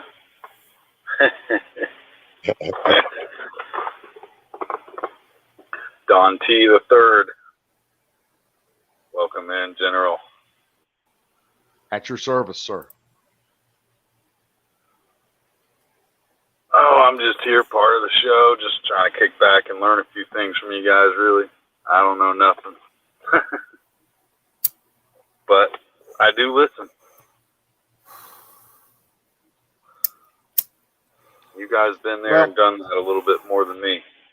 As the guy says on the other channel, none of this is financial advice. So don't take any of this as financial advice. I'm not a financial advisor, and none of this is financial advice. None of this is life advice. You try some of this shit at your own peril. You know what I'm saying? There's a link to an article. You can learn how to do your financing at an inexpensive price. So while I'm trying to learn how to save, I've got to pay money to learn how to save. I thought that was stupid. But I mean, I guess you learn something. You learn something. I can teach you how to save. It's easy. Just take money from your paycheck every week. It'd be better if you had somebody else take money from your paycheck every week, month, year, however you get it, so you don't miss it. It's gone before it gets to you, and then it goes to your account.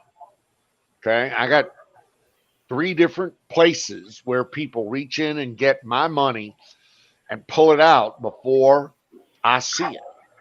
Mm-hmm. I'm good with that because they're taking it to my investment account, and I have a predisposed on the 15th and the 30th of every month, bang, I get paid. Therefore, these accounts get funded. Right. Pretty straightforward. Every payday, take some money out. Start with, if you start when you start the job. In other words, if you save money on every job, every paycheck, you'll never miss it. Mm-hmm. Never miss the savings. And the savings is what builds wealth. You got to forget about it. Forget that you even have it. Compound savings, compound interest is your friend. It really is. It has made more people wealthy in this great United States than any other product across the globe. Compound interest. Absolutely. Yeah, that's something I got to look into more. It's one thing to just pull out $80 every paycheck, but to actually build something with it, gaining. Well, you start by pulling out $80 every paycheck. Yeah. Let me be blunt. If you take $28 a week and put it in savings, by the time you hit 65, you'll have income for the rest of your life to the tune of $80,000 a year. That's just how much money you'll have. It's really just that simple. It's math. Or you'll have to pull it out and fix your car. Well, you'll be able to fix your fucking car. But you got to live. You're right. Yeah. You're absolutely right. So if you've got a 401k that's got $100,000 in it, and your checking account's got $6 in it, and you just blew your motor, Mm-hmm. you know, if you can't get to your $100,000 401k and take some money out of it, then it's useless to you. So you got to live. You got to move and shake in your big plan. So you may And then need still, some of that money. if I can throw some away like that to where it's invested and I can't touch it at all, then that's great. But don't throw it away outside of your means. I get what you're saying. You know, you should have now in savings. There should be multiple different levels of savings for you. For instance, you should have an income, and your income should come to your accounts, whatever that is, regularly. Mm-hmm. And you should have a distribution for that income. In other words, this much goes to pay these bills, this much goes to savings, this much goes to investments. The wife takes this much. I get a new laptop for this much. Blah, blah, blah. Yeah. On top of that, you should have savings. At this point in my life, I'm able to save around $1,500 every 2 weeks, about $3,000 a month. That's a lot of money. But I've been doing it. I've been doing it since I was 22 years old. I opened my first account. So as I've been saving since I was 22 years old, I have well over $100,000 of, and I mean well over. I'm the friend in the low place. I have friends in high places. Basically, all my friends are looking down at me. You know, I might have one or two that are really struggling, just like me, but I've got some very well-off friends too. And it's, you know, trying to get on that page is kind of hard from where I come from, my family background. And you know what? not impossible. There's a book called Rich Dad, Poor Dad. Have you heard of it? I don't think I have. You should hear of it. It's one of those books. It's a life-changing book. It was for me anyway. Rich Dad, Poor Dad. There are a couple of books. Heard of it. Okay, I mean, if you're into books. Talk about it. I've heard you say it before. It's it kind of explains. Someone said it before. It explains how to get wealthy. Yeah. Make you take a long look over your shoulder and think about things, I'm sure. Well, it more explains the mindset of being wealthy, getting wealthy. Rich Dad, Poor Dad. I haven't read that one specifically, but it sounds familiar to ones that I've read that basically if it all comes down to you. If you find things to blame, then that's on you. You got to just ignore the things to blame and just look forward. Yep. That's it. Basically, it's what the Rich Dad, Poor Dad angle, if you will, is things that a rich father is going to train or teach his son to become wealthy or to be successful in the modern world versus things that a poor father is going to teach his son to be successful in the modern work. My father was a poor man. He taught me the value of work. He taught me the right ethic, work ethic. But he also taught me how to do construction, which, you know, if you can drive a shovel, then you can get a job.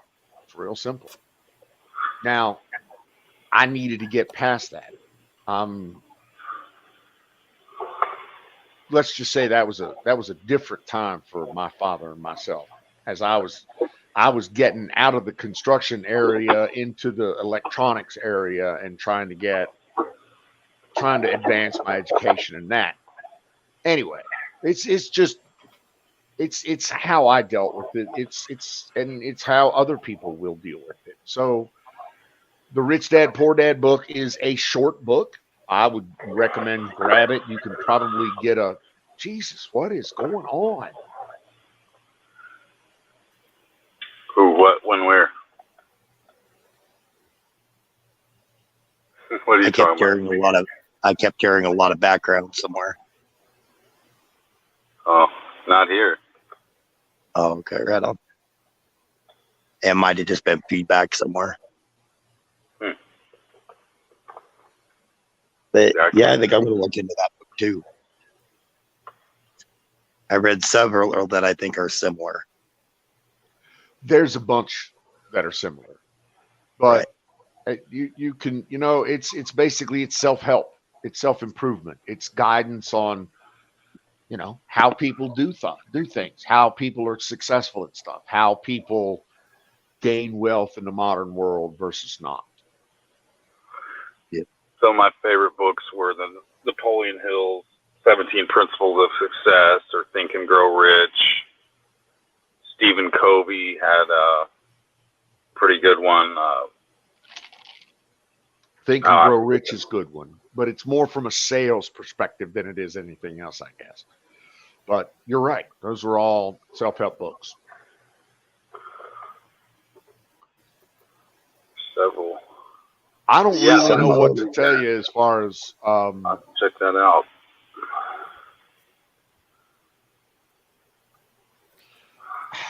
you just got to get out there and start swinging. You just got to get out there and get it done. And once I'm able to pass, I've got 15 drug test kit things for $1 each on Amazon. I already failed one, but that was like a week ago, and it's going on 3 or 4 weeks, or about a month. So, and I've got some good friends, like I said, that can get me into like either concrete, or I could get into electrical, be an apprentice. I mean, there's different things. So it's coming down the road here, coming down the pipeline. Something is. I mean, I know that's kind of menial jobs to some people. I'd much rather. No. But No it could be a menial lot jobs. worse. No, I'm not going to go for McDonald's. I'm not going to go for some food industry like I've been in. I've been in some shitty jobs. So, I mean, I know I can only go up from here. Dude, electricians making 6 figures these days. Plumbers making 6 figures. Guys in concrete making $75,000 a year. Fuck. Mm-hmm. You can't find construction people. You can't find them.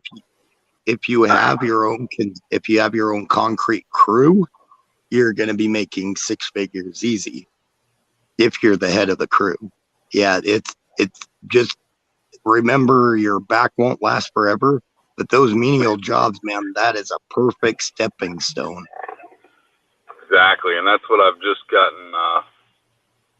getting through. I just, decided to step down from that. If you can get electrical or plumbing apprentice, let you walk in the door and start learning and earning, that's where you want to be. That's to do that for a couple of years. That means that you master the electrical or you master the plumbing, and that's it. Once they get, and I'll tell you, like my daddy told me, once you got the skill, they can't take it from you. So know your shit, and you're your own man at that point. You can do whatever you want to do if you know your shit. Master that skill. I've mastered the skill set of. Oh, go ahead. Oh, I was just gonna say I've known a lot of people that have done apprentice, and I've known a lot of people that have gone to college. The people that go to college, they're unaware of all the little surprises you get. But the apprentice, they're on the job working. They see those surprises. The ones that usually succeed when they go on their own will be the apprentice. The ones that go to college, they're not ready for the on the job stuff that you'll get. You'll get thrown a curveball here and there. The apprentice, they see it though, and they learn from it. That's All what right, so I was. 50 years of fucking college has failed us. Colleges has failed us. It really has. 50 years of fucking liberal arts degrees has failed us.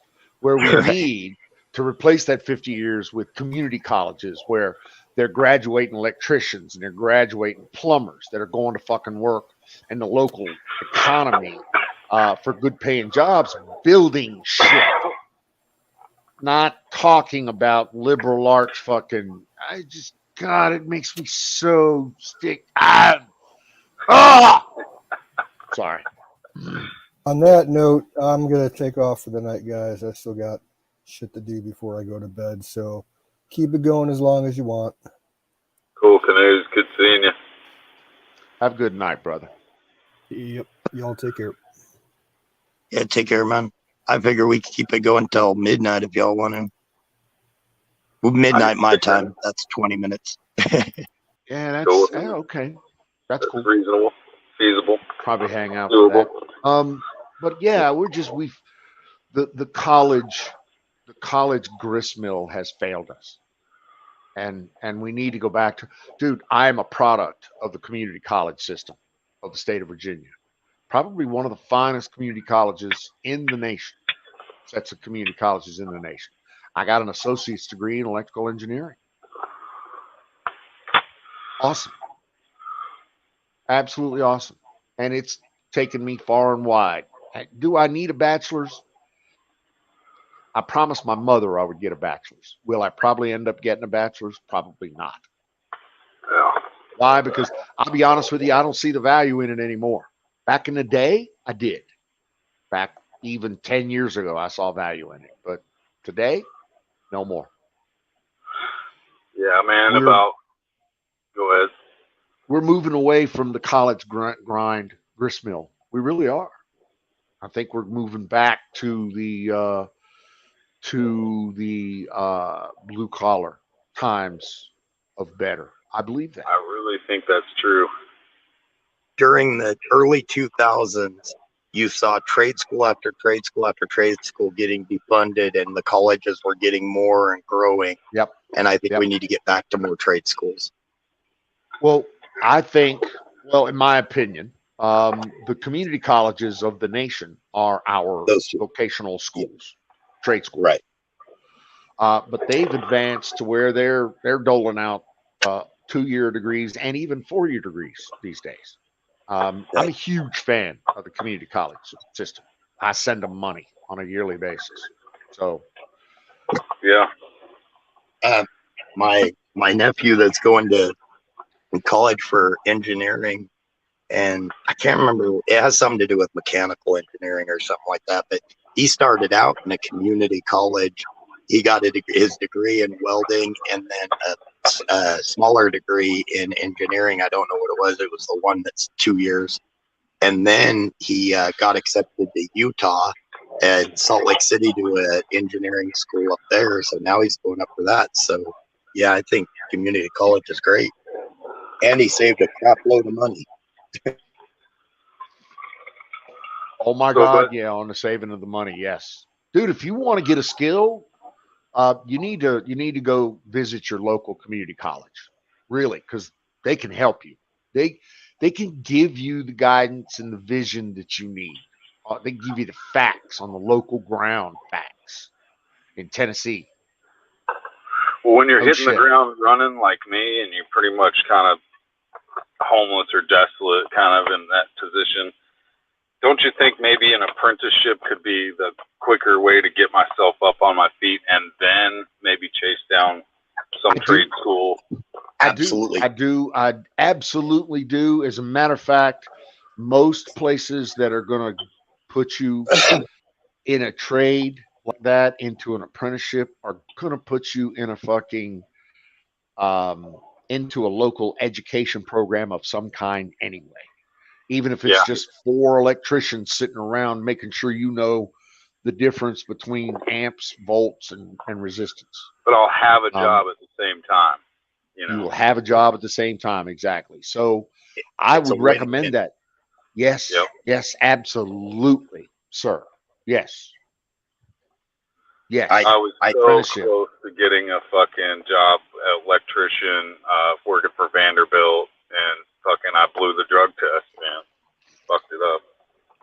Doesn't mean I can't still go back and get it. I've got that good connection, and as long as I can pass, I've got a lot of connections. Connections. It is. And don't, if you pop the drug test, I think they let you come back every 6 months or something like that. Everybody's Oh yeah, different. it's been 5 years now. But Definitely places good. like that, I'd go back. Fuck yeah, I would go back. But I'm not being cocky about it. I've got to apply myself, and anyone could beat me to the punch or beat me out of the punch if I don't step up my game and do it right. So You gotta want it. yeah. It's real simple. It ain't. They're not going around handing it to you. Doesn't work like that. There's not some, silver plate that you got to go get a slice of. I apprenticed for probably 8 to 10 years under a general contractor. And even though I'm licensed in construction, all aspects of construction, I'm not licensed in plumbing or electrical, but I know enough about plumbing and electrical to where when I buy a house, I can do everything myself. So I kind of learned additional trades to where if I would have pushed with each of those, I could have apprenticed under it, but I just apprenticed for construction under it. But it's, yeah, I'm a firm believer in apprenticeships. Ragged says farms on the seabeds. I'm glad that people still do apprenticeships. I'm getting ready for that, man. That's what I really want to do, whether it's carpentry, electrician, plumber, concrete, or fucking. Your body's gonna like you better if you do electrical. Next would be plumbing. Construction will unless you plan on starting your own crew up, but construction will make you an old man. Just work you into the grave, yeah. Yeah, I would do electrical. Yep. Yeah. And especially with the way everything's going electrically, it's going to be there no matter what. Exactly. Right. Exactly. Even if there's a housing bust, which I believe we're getting close to another bubble burst, those will drive a lot of construction, especially smaller construction companies, out of business because nobody will be building. Everybody's scared to put money into it. Even the recession we're seeing now, everything's slowing way down. But electrical, there's always going to be something. Industrial. Data centers. Funny, they're building more data centers than Carter's got little liver pills. If you can hold on to a pair of pliers and spell elec, you don't even have to spell electrical, just elec. You'll get a job. Yeah.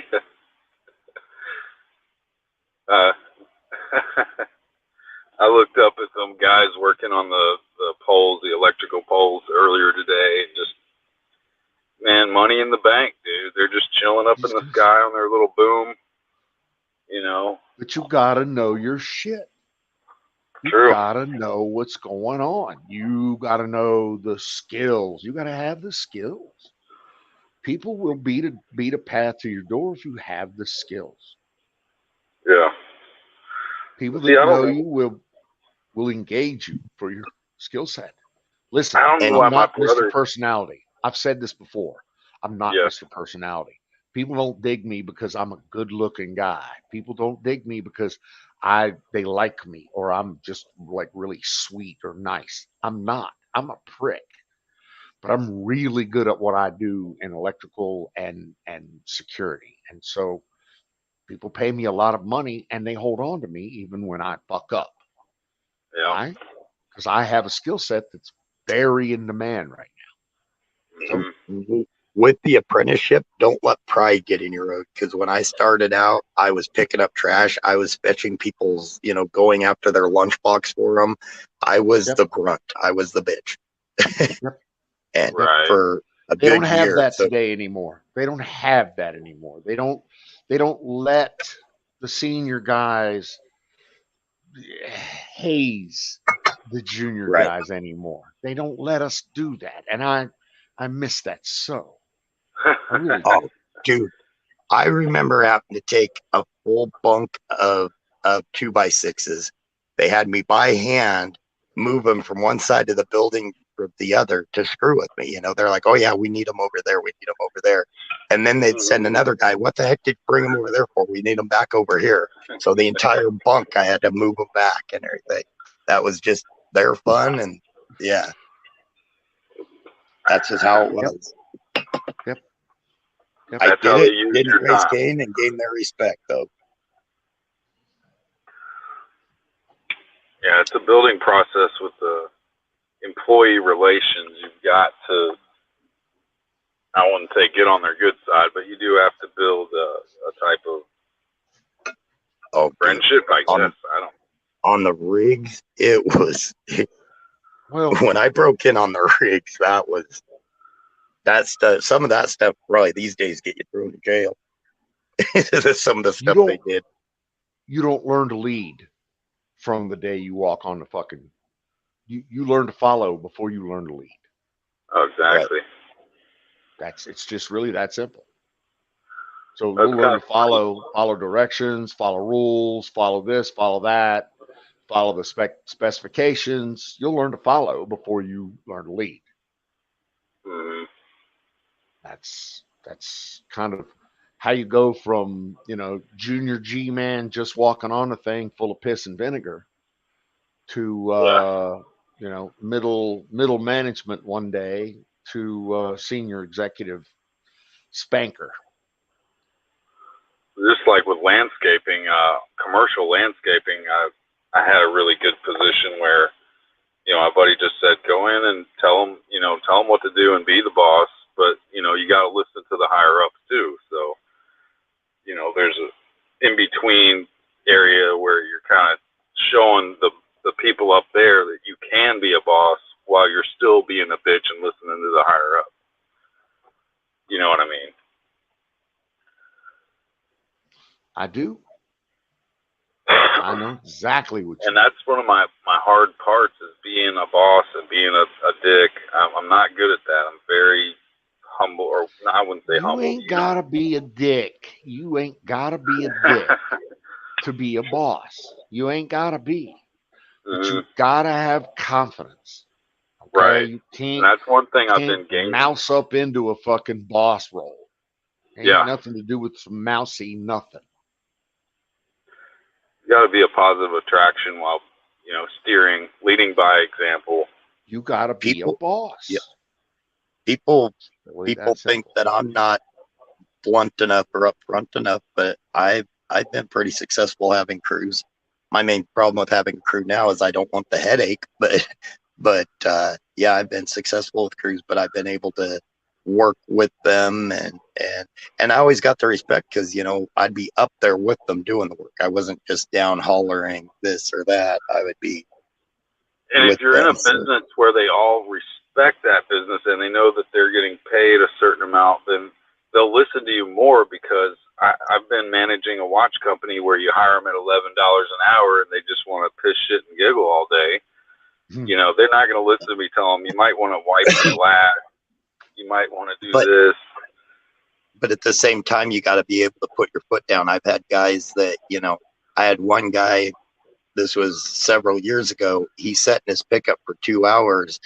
And I told him if he sat in the pickup like that again, don't come back the next day. I didn't yell at him. I just said, we're here to work. We're not here to sit in the pickup and play on our phone. So if you plan on sitting in the pickup, don't come back tomorrow and everything. And I told him flat out, it's like the 2 hours you spent. Yeah, from 12 o'clock when we took lunch, it was a half hour, and it's after 2 now. I was like, you're not getting paid for those 2 hours, right? So what I've learned from this job is that if people are going to respect the business, then they'll be able to respect the bosses better too. So you got to know you're working for a company where there's competition and people want the fucking job. Otherwise, you're just at a dead end job, like I was, a stepping stone. Right. And it is. Is Amaranth on YouTube? I'm gonna change the subject here. Ragged's over there calling out Amaranth on YouTube. Apparently that's yeah, you're right. She's making $1 million a month showing her ass over there. Yeah, those assholes. they were telling me, they didn't tell me what it was. They just told me, oh, you got to see this. You got to see this. So I logged on one time and this weird chick was chewing on a microphone for 20 minutes. Like, what the hell am I watching? Right? What the fuck kind of freak sends her money? Exactly. It's like, I never went back. It's like, no, I'm good. I'm gonna, I can get women in my own life, but I don't have to go watch them online. Yeah, I'm saying I'm good. I don't need. I saw her once. That was twice too many. Honestly. Right.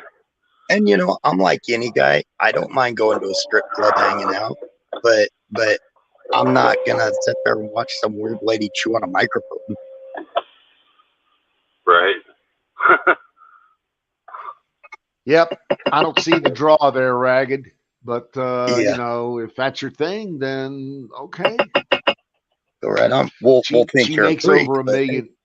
Yeah. She makes over $1 million a month because people like you watch her. Like TikTok. But hey, you know what? Hey. Good for her. She found a way to make money. That's good for her. You ain't got to be smart in this world to be fucking rich.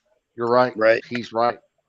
She found her little thing and people are playing right into her hands and sending her things. I mean, dude, if I had those tits, I guess I may do the same thing. I don't know. Right. Heirs of great fortune though may not last forever. So Yeah. That's kind of the thing. Those things don't last. That's I wouldn't try to make a career out of it. If you make something out of it, they better invest and they better know how to save, like you said.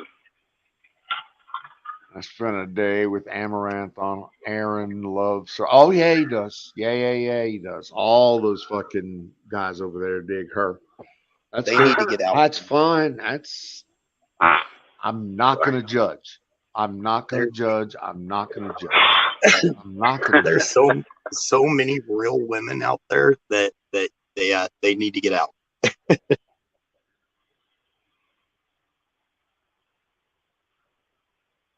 Yeah, Google it, huh? We don't need school. We just need YouTube and Google.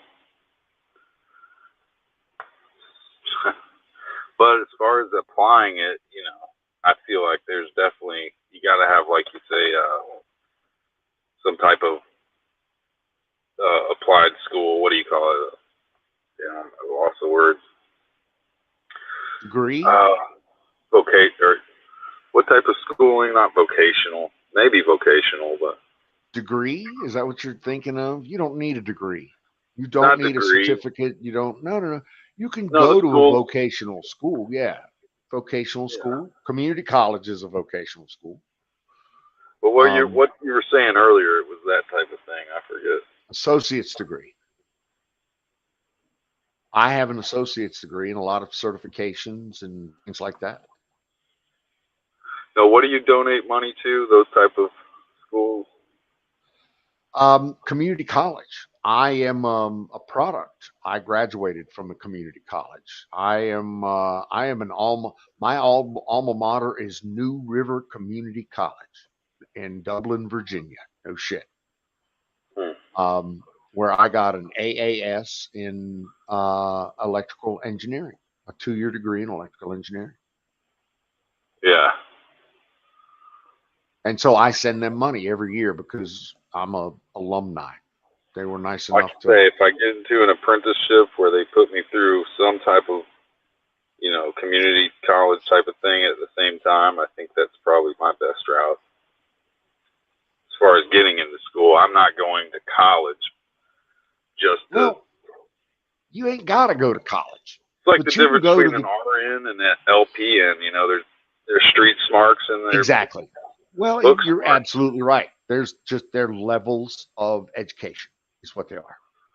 I won't be able to afford the time to go to school to be an RN, but I could, learn something that I'm doing something with at the same time, like as an apprentice.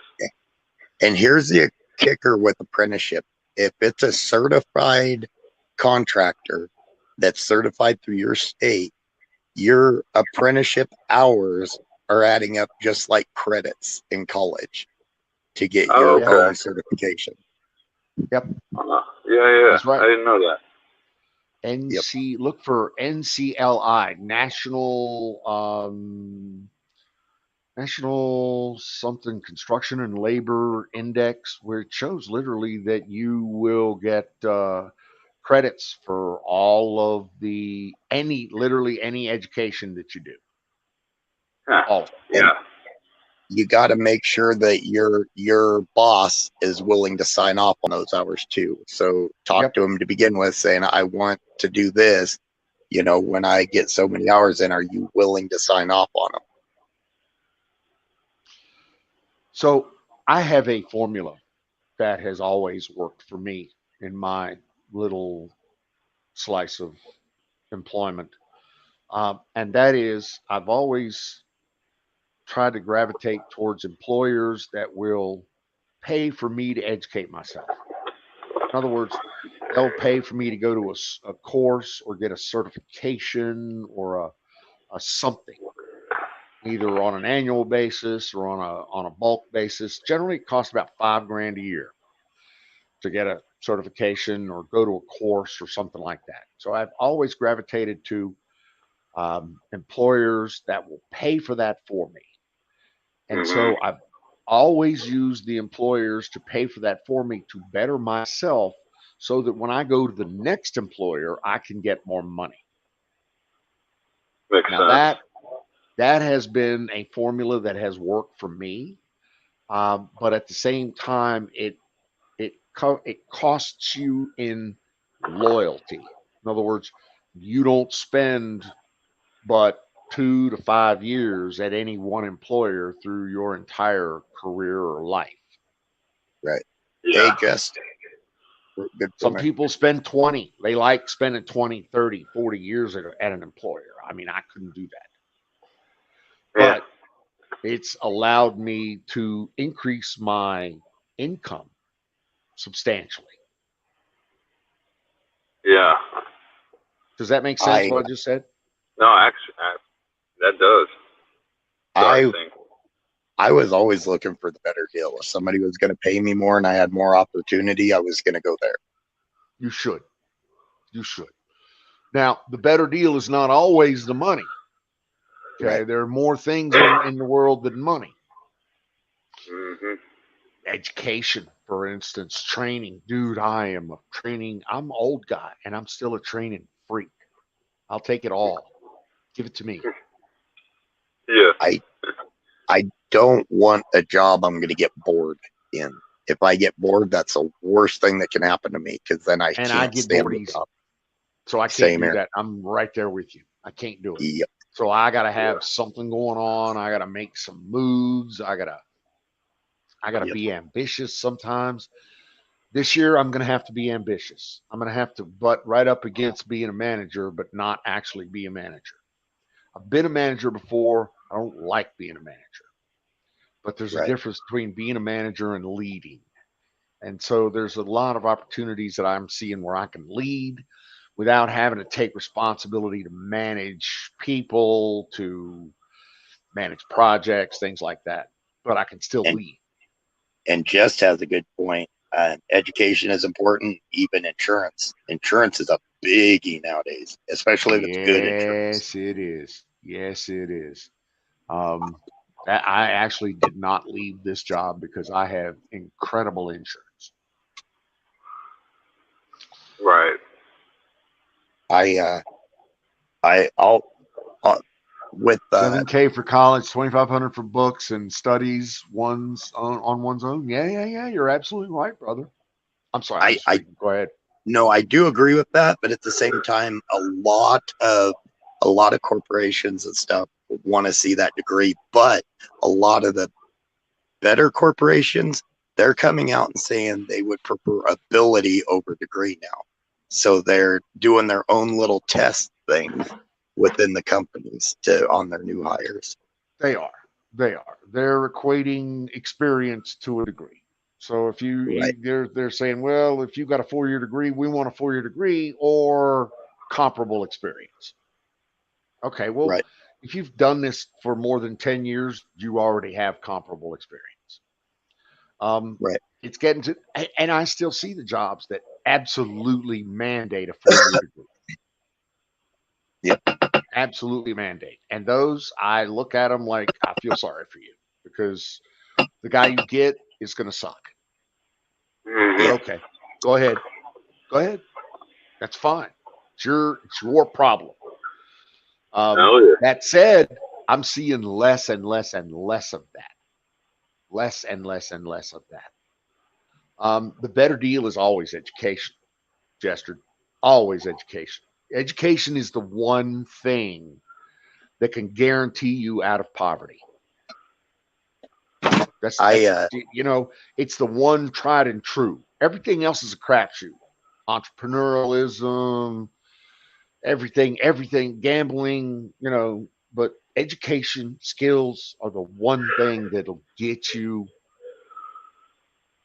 that'll make money, that you can make money on.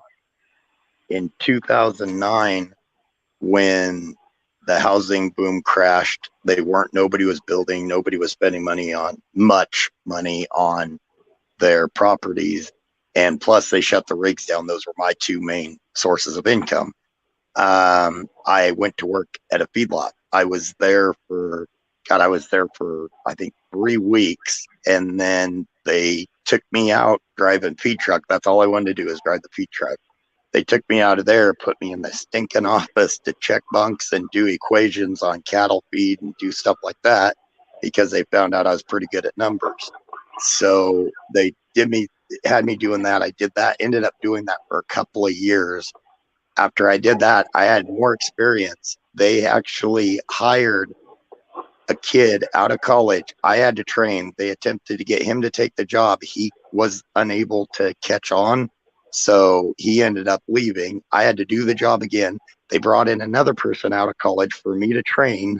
That person didn't work out. The third time they brought a person in for college to replace me to train so I could train him, and then I would get a demotion, and I never did get the management raise.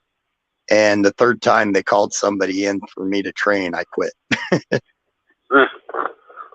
But to build an official reputation, like through college, that definitely gives you a solid street cred, like Don's saying, Right.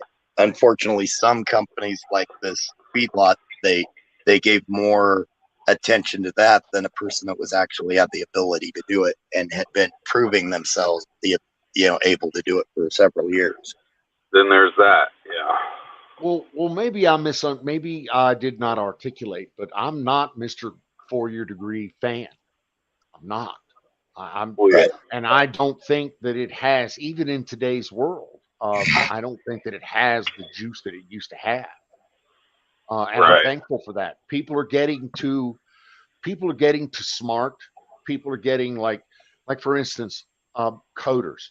Used to be every coder on the planet came from a 4-year degree, either in the US, the UK, or in India. Now, 12-year-olds are learning coding on Google. So, by the time they're 14, they're already beating some of these college graduates in their skill sets. And going to work accordingly. So my point is, I believe that the 4-year degree is massively overrated. Go to the apprentice. Go the apprentice route. You're going to be so much better off for it. Mm-hmm. And if you fall into a company like credibility. Yeah, and if you fall into a company like I did with that feedlot that keeps putting degree over ability, get out of there before 2 years. Like I shouldn't have waited as long as I did. Yes, what he said. The less formal education, dude, you're going to educate it. And here's kind of the thing. You're going to find out that you're going to need to educate yourself your entire life. Oh, yeah. The whole thing. From now to the time you shuffle off this mortal coil, you will always be having to learn something. Why? Because the information coming at us is hard, fast, and deep. You gotta be a knower of everything these days. For instance, healthcare. Man, the complexities of fucking healthcare. I mean, tell me I'm wrong, Sing. No, you're not. Just being an adult with healthcare means you got to know so much shit. Really. Then there's your investments, your retirement. How you do that? You got to know that. Now, there's people out there that can advise you, but most of those are full of shit. So, again, my point here is real simple. You're going to have to educate yourself most, if not all, of your adult life. Get used to it. Right. Dude, and when we're going to the healthcare, and there's, I mean, you could go from the fact to like when you're an employee versus an employer trying to find proper health care to cover everybody for a different price. Or I was just talking even about employee, not employer. Yeah. And on the employee side, when you have something go wrong and you have to use that insurance on a, like for my back, I've done so many freaking tests and stuff like that for years now. You learn, you're going to be learning a lot of stuff you did not know about insurance. And different insurances you wish you had that you didn't take. But it's about how people are doing business, how medical is doing business, how I had no idea. No idea. Right. The vast world to Jester, redirection. you will not get a disagreement from any of us up here. We are all active readers. We learn as much as we can. So, yeah.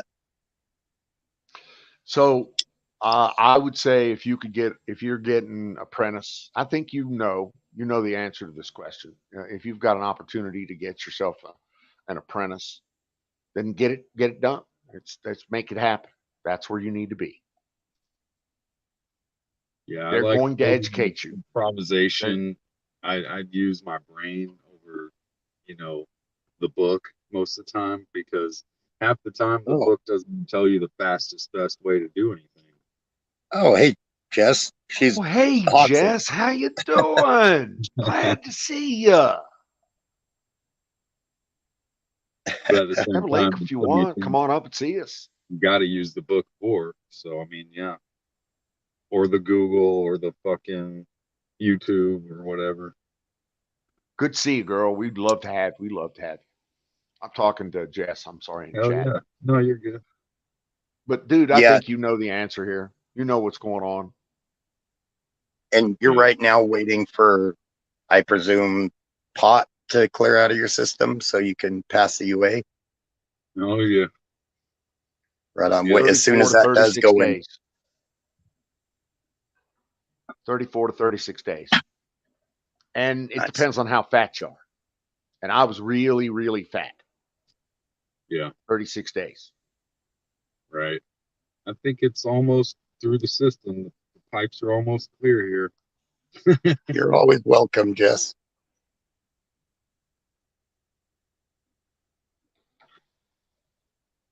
Even if I started some shithole fucking apprenticeship for plumbing, I think I would still be able to learn something and then change another course. I like learning. I'm a jack of all trades and a master of none. Plumbing is another one of those things. People are always going to need fluids delivered and fluids leaving their house. So even if the market crashes, there's always going to be repair work. It makes your brain work in a way that it's not just cleaning shit out to get somebody's pipes clean. There's more to it, Oh God, yeah. There's flow rate. There's you got to have a certain amount of drop per foot, and each state is different. To get a national license, oh God, you would be set if you were able to do that. One that's cleared, and which is good because some states are so strict that if you get one there, you're basically able to work anywhere in the US to do it. But yeah, but I would advise, if you got a chance to do electric, I completely agree with Don. Get in on that electrical one. That is going to be your best bet for making serious money. Mm-hmm. So I didn't notice it until I was older. But my uncle He started his own company, and he ended up. The company is now currently employs basically his entire family, all my cousins, across multiple generations. It's a multi-million-dollar refrigeration company in Richmond, Virginia. He started in the United States Navy in a standard 4-year hitch. He was an HT, a welder, a refrigeration guy. That's what they taught him in the Navy. They taught him refrigeration in the United States Navy. He got out, went to work for a refrigeration joint for a couple of years. Next thing you know, he had his own truck. Then the next thing you know, he's got 2 trucks. Then the next thing you know, he's got 10 trucks. And then next thing you know, he's got big government contracts. And then the next thing you know, he's retiring and turning it all over to his daughter. She's running the whole thing, and it's worth $6 million. Yeah. That's the American success story. That's what happens. That's the way it works. Right. He learned a skill. He advanced the skill. He learned what needs. He learned the business. He advanced the business. I mean, it's just anyway. I know that seems simplistic, but no. Jess, with construction, actually, you do have to know it, and you have to read through everything, and even in electrical and everything, and you have to pass a test. Where if you knew the test or everything, on the different aspects of everything, then you could take the test and do it without any experience. But without the experience in construction, you'll never pass a test, because a lot of people expect it to be a book, and just the codes are almost like an encyclopedia set in each state. Just the codes you have to know, not to mention the different, like with electrical, to the different gauges, the different, depending on if it's industrial, commercial, residential, there's so many just different things, and every code is different for each one. Even with putting up a building, codes are different for each one. A lot of it depends on, like structure in a house. You don't have to be as worried about it as like load. You have to be a certain pound of load per square foot, if you do a second story. Now in a commercial building where there's a chance that they're going to load 500 people in the roof of that goes up exponentially on that. And I couldn't even, like right now, I couldn't name the poundage. I've got it, and I don't know any contractor that doesn't, because you won't remember every little single detail. We got cheat books that remind us when we're doing bids on some of that stuff. So, but yeah, it's definitely, but that's where I like the fact of apprenticeships, because you get a firsthand knowledge of it. So when you do go start studying those books, you're going to know so much of that already. Oh, and that's cool. She just said that rewiring an old house from the 40s. I love me some classic, remodeling type shit. And she's doing the same thing. She's doing testing. She's doing apprenticeship. She's doing the wiring. Nice. So, dude, she's right where you want to be, it sounds like. That's boss. Hell yeah. And books, man, I have carried books across continents. I have thrown away more books. Cisco. I mean, I'm an old router jockey, and I got more fucking books on every layer of the goddamn 7-layer app. Don't even get me started. The largest thing I have in storage is all my books. I actually need to start selling them. You're right. Books are wonderful. Yeah. Absolutely wonderful. Books pass knowledge. Books, like I bought books at discount rates, and I pass them down to people that want the knowledge. Don't throw them away. You give them to people that want the knowledge. Right. Oh, dude, I go into libraries, like especially public libraries. You know how they have those sales?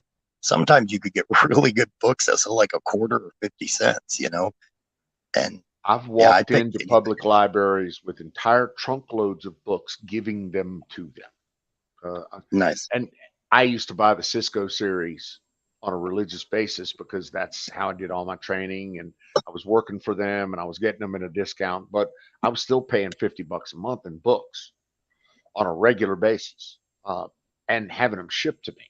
So I had these fucking bookshelves just full of books. Had to get rid of them. And I did. Took them to libraries. They loved them. I was that weird younger person, late teen, or well, mid to late teens. I would read the dictionary and encyclopedia sets from cover to cover if I was bored and at home, like during the winter, especially when wasn't much going on the floor. Yeah, I get into that. Absolutely. Fucking start reading something that's not even anywhere near what I'm looking for, but it's just nonfiction. You know, I'm not in the fictional world. I like just knowledge, more knowledge. And I haven't used that part of my brain in a while, but it's time to get back to that a little bit more. Oh, I'm not gonna lie. I like slipping into a fictional realm every so often. Well, yeah. Fantasy and sci-fi, dude.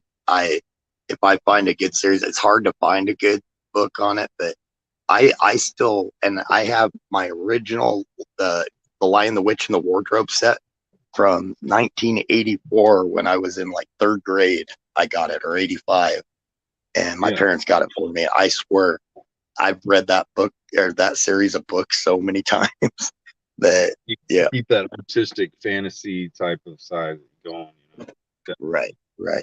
But I like history things. I mean, I just read God, I think it was like a 600 or 700 page thing on Napoleon not too long ago. I spread it out, but I do like to lose myself in the fictional realms. Yeah, my most fiction that I like is drawing. I like to draw my own fantasies. I like to just use, even if it's not art on paper, just the work I do with watches and improvising. I came up with a solution for using ultra thin spring bars to be used as a hollow sleeve that holds the pin in for the links to a watch. No one in my company knew of this, and the regional was like, "Wow." I told them that a few days ago. Nobody knows this shit, or how to sharpen a little tiny flathead screwdriver with your bench grinder, so you don't have to keep reordering the tips from the home office. That saves them so much money. I mean, they just don't pay enough to keep bright people in their business. And I'm not being cocky when I say that, but maybe I am. Yeah, maybe it's time you realize that you are smart and then you can do other more advanced shit. Yeah, Dude, it took me a long time to do that, but you got to do that in today's world. Right now, right here, right now. So you're not going to get anything but support for education and apprenticeship here, right? Yeah, nothing but support. That's the area I thrive in, you know. And you've got to have that confidence, borderline almost cockiness, to push yourself. Right. Yeah, if you don't have some of that, I mean, you can't go overboard because that'll make things worse. But you gotta have plenty of confidence in your ability. Otherwise, you'll just stagnate, in my opinion. With you there, brother. Definitely. Don't be seeing yourself as the king of shit when, you know, there's always someone better than you. Always. So when it does not go the way that you expected it, when it does not go, okay, the question, Jester's going to give us the question. So if you got the right answer, everyone who sided with me got credit for 8 hours. Funny story, I was walking around, my ex ran into his old supervisor for communicating service. If I got the right answer, everyone who sided with me got credit for answers. How long was the 100-Year War in England? 100 years, right? It's a loaded question. 100 years. I'm sorry, what was I talking about? Couldn't have been important. Confidence. When things don't go right. Oh, yeah. When things don't go right, when things don't go your way, when things fall down, remember, experience is what you get when you didn't get what you wanted. Okay? Just remember that. You're when it all goes to hell in a handbasket, and you've laid out all this fucking expenditures to get a result that you don't get. In other words, you're fucked. Remember, you got experience. Hmm. You got to lean on One that. of, one of the best pieces of advice I got in construction was that the best carpenters aren't the ones that don't make mistakes. They're the ones that can make a mistake, fix it, and learn from it. Yeah, the guys that have already made that mistake 10 years ago and have figured out 14 different ways to, those are the masters. Those are the people that know the shit. Those are the Jesse, people you call. right. And Jesse says the answer 111 years. I did not know that. I did not either. Which was my answer. Okay. So, and you won, right? Nice. Walking, and my ex ran into his old supervisor for communicating. You know what? I don't know. Oh, I guess some guys Tom. I know have this problem too. They talk about their exes a lot. I guess I don't have a lot of exes, so I don't really have that problem. But okay, that's cool. Yes, sir. I don't have any Yes, ex Mr. lives, but got some exes. Oh, I am working on 2 projects. I haven't got the drone yet, but I got a camera that does topographical relaying. Basically, it's a mini LiDAR, and it was only like $300 that'll mount on a drone. Wow. It's not going to do Okay. large scale stuff. It's not going to do large scale stuff, but I can do, small points and set the drone to a grid. I need to get the drone, but is what I'm wondering, is there a software out there that converts that information into a mapping, into like a map? Is there a mapping software that's remotely cheap, that's not going to cost me 20 grand?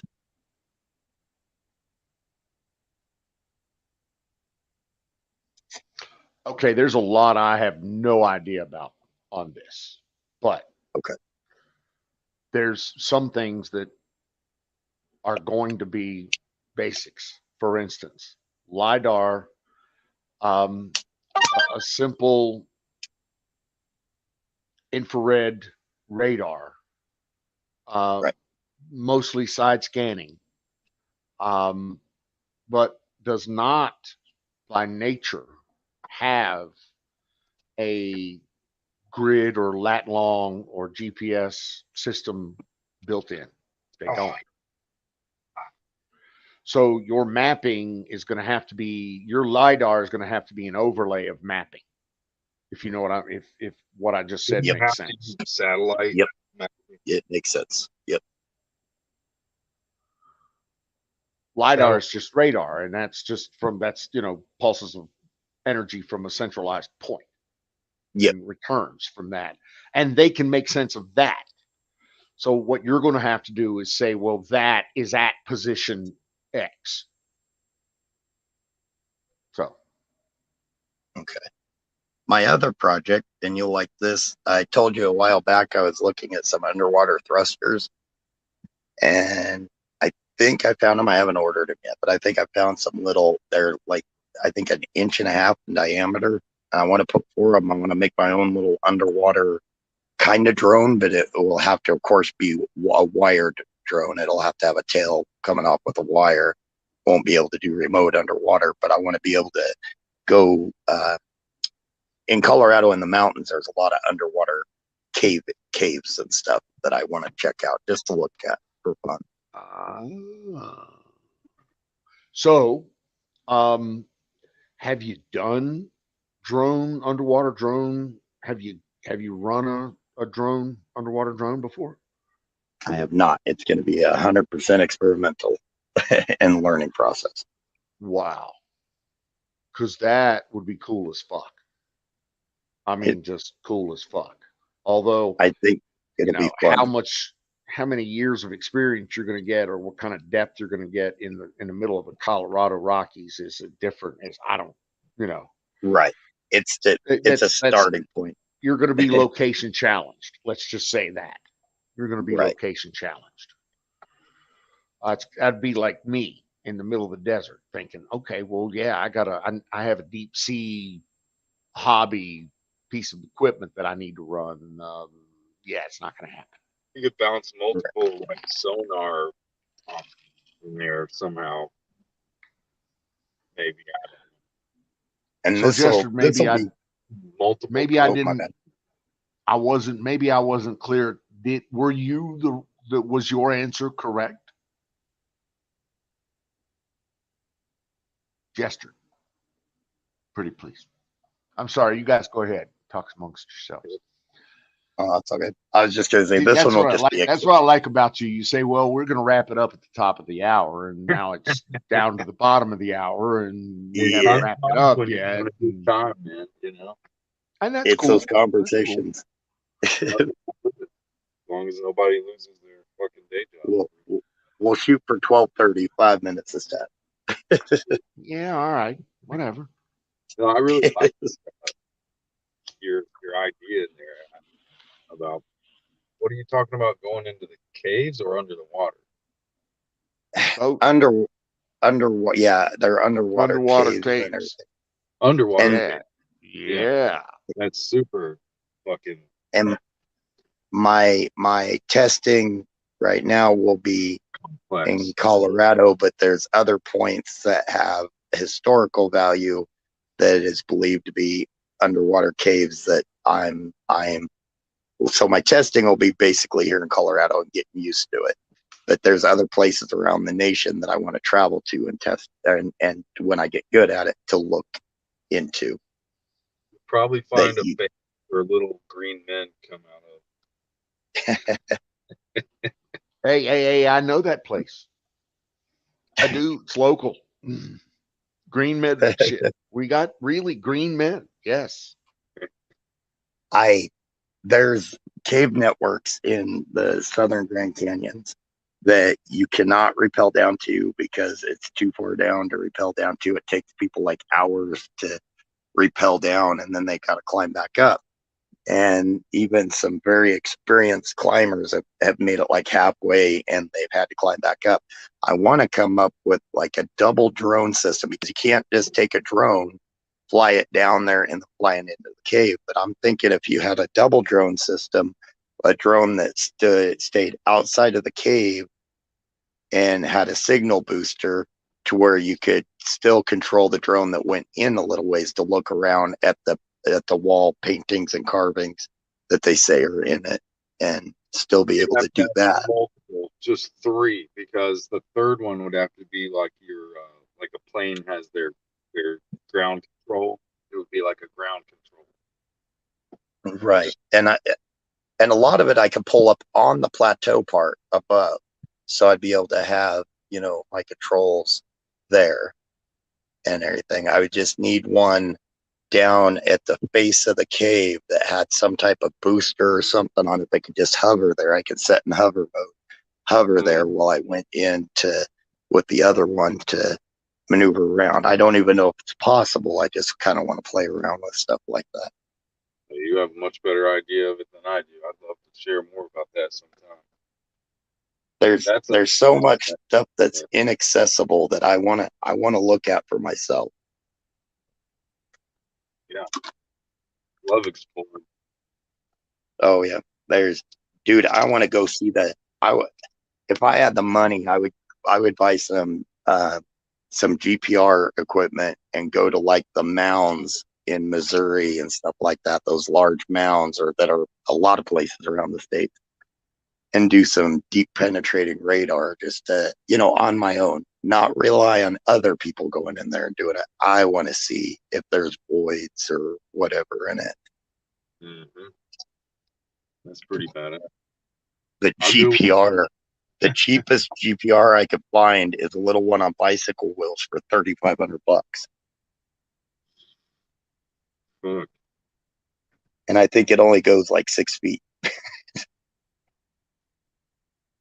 could always improvise something at a cheaper cost, but there's still a lot of man hours to do that. And Yeah, still GPR, might I wouldn't. Right. I wouldn't have a first idea. Well, I can do the mechanical, but the programming and stuff, I can't. I don't have it's enough all experience with connection. that. You know, once you get connected with somebody who does know a little more than in that area, that's where things can keep going. That's what I really Yeah. want to get. The mastermind alliance, you know, like you guys. I'm not a smart guy, but I feel like we can all bounce off of one another something, even if I'm not even a more than a high school dropout with a GED. You know? You're smarter than I am, man. I'm just a guy here that eats crayons. As for GED, Shut up. my nephew that is going to engineering school, he's always been a smart kid. He got bored with school his junior year, got his GED, went to the junior college for several years, and now he's in engineering school. So Mhm. that he's gonna be, well, God, he's gonna have 8 years worth of a degree by the time he's what, 26.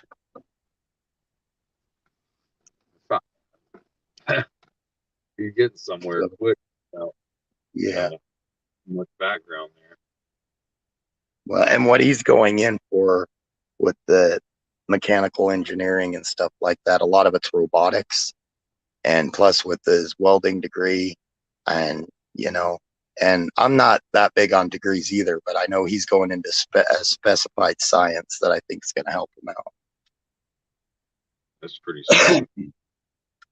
It's like one of my buddies. He trains people to fly planes. I mean, he can fly planes. He's prop and frame certified. I mean, just knowing those people that know something to your idea doesn't even have to be smart as far as you know how it works, but you've got the idea and you need a network of people to help, you know, And conceive it. So one of the smartest things you're ever going to do is to surround yourself with smart people.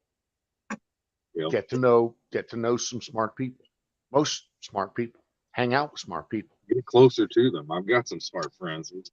Keep on. Get closer to your smart friends. Exactly. Stop listening to your idiot friends. I have a lot of idiot friends. I do. Well, actually, not as many as I used to. Same here. I've dropped most of them like flies. That's probably a good idea. But Feels good. definitely lucky. get close. Hang out with smart people. That's what it comes down to. I'm You know, blessed because I have cousins, and my two best friends from school are all, they do what you do basically, Don. They turn numbers into language and images or whatever you guys do, all that stuff. They do the computer stuff, and they could probably have a It's good stuff. on that than I do, but yep, It's they stuff make that needs to good get money. done. Yep. And it's lucrative. Not a lot of us, so they pass pretty well. yeah. Well, heck, my cousin, my one cousin, he doesn't, I don't know, he somehow a contractor, and he works with like different companies doing stuff, but he works on his own, but it's through a firm that I don't know how they do that, but it's through some firm that he gets the jobs, but he's on his own, and he pays So them like a fee or something. he's corp to corp. They pay Yep. him. They pay him a flat fee. 100, 200, 250 an hour. Yep. He A bills crap them for load. 40 a week. Yeah, a shit ton. And from that, he pays his salary. He pays his accountant's salary. He pays all of his insurance. He pays his FICA. And you know what I'm talking about there. Yep. Um, Yep. He pays his side of unemployment and your side of unemployment if he's an employee. And he pays his taxes quarterly, or his accountant pays his taxes quarterly. And those taxes are fucking expensive. Nice. Yeah. So if he's lucky, his billing is covering that nut and whatever his health insurance is. Oh, and don't get me started about saving some money. But I have some good advice there. You can use a SEP, what's called a SEP. Anyway, Is there's a that rule that there. the retirement where I know he puts a lot away and it's not taxed somehow, but it's like a Bingo. type of SEP, okay. SEP, SEP, SEP, SEP, SEP, SEP. Okay. Single employee program. Basically, he can put up to 50% of his salary away into investments for SEP, Yep. tax free. I know Actually. he's 7 years younger than me. By the time he gets to be my age, he wants to be retired. So he's got his own LLC, and he has billings going to his whoever he works for. And he bills them weekly, monthly, quarterly, whatever, for himself on an hourly basis, and it's a lot. He bills them a lot of money. Yep. My last bill rate to the Department of Commerce was $2.25 an hour. Nice. So, and yeah, but I had to pay my taxes out of that. And don't get me wrong, I had a nice salary out of that. And I put some money away in a SEP. I made sure. That's kind of one of the reasons I liked LLCs and doing my own B2B or corp to corp is what recruiters call it. Is you can if you can get your rate jacked up enough, like I got my rate jacked up pretty high, then I can take a lot of that money off the top and put it into a SEP tax free, which really worked out for me well back in the day. Anyway, it was a strategy. It worked out. When I learned, I didn't know exactly how much. Now I know closer to how much. I know that with tools, with everything, I'm $100 an hour carpenter. I thought that was really good, and I know he at least made double that an hour for pounding keys. Yep. Wow. At least, yeah. And he learned it. He learned it after high school. He always played around in high school that him and his friends would make little games. Coal. Oh, Not real cholesterol. sure. Oh, cholesterol. Yeah. It is. Yep. Mine's low. I just checked out today. Actually, they tested Monday. They took a lot of blood tests. Today, I found out everything's good except for my back. So, which my back is tricky. Yeah, that's a whole. Yeah, 17 years ago is when this happened.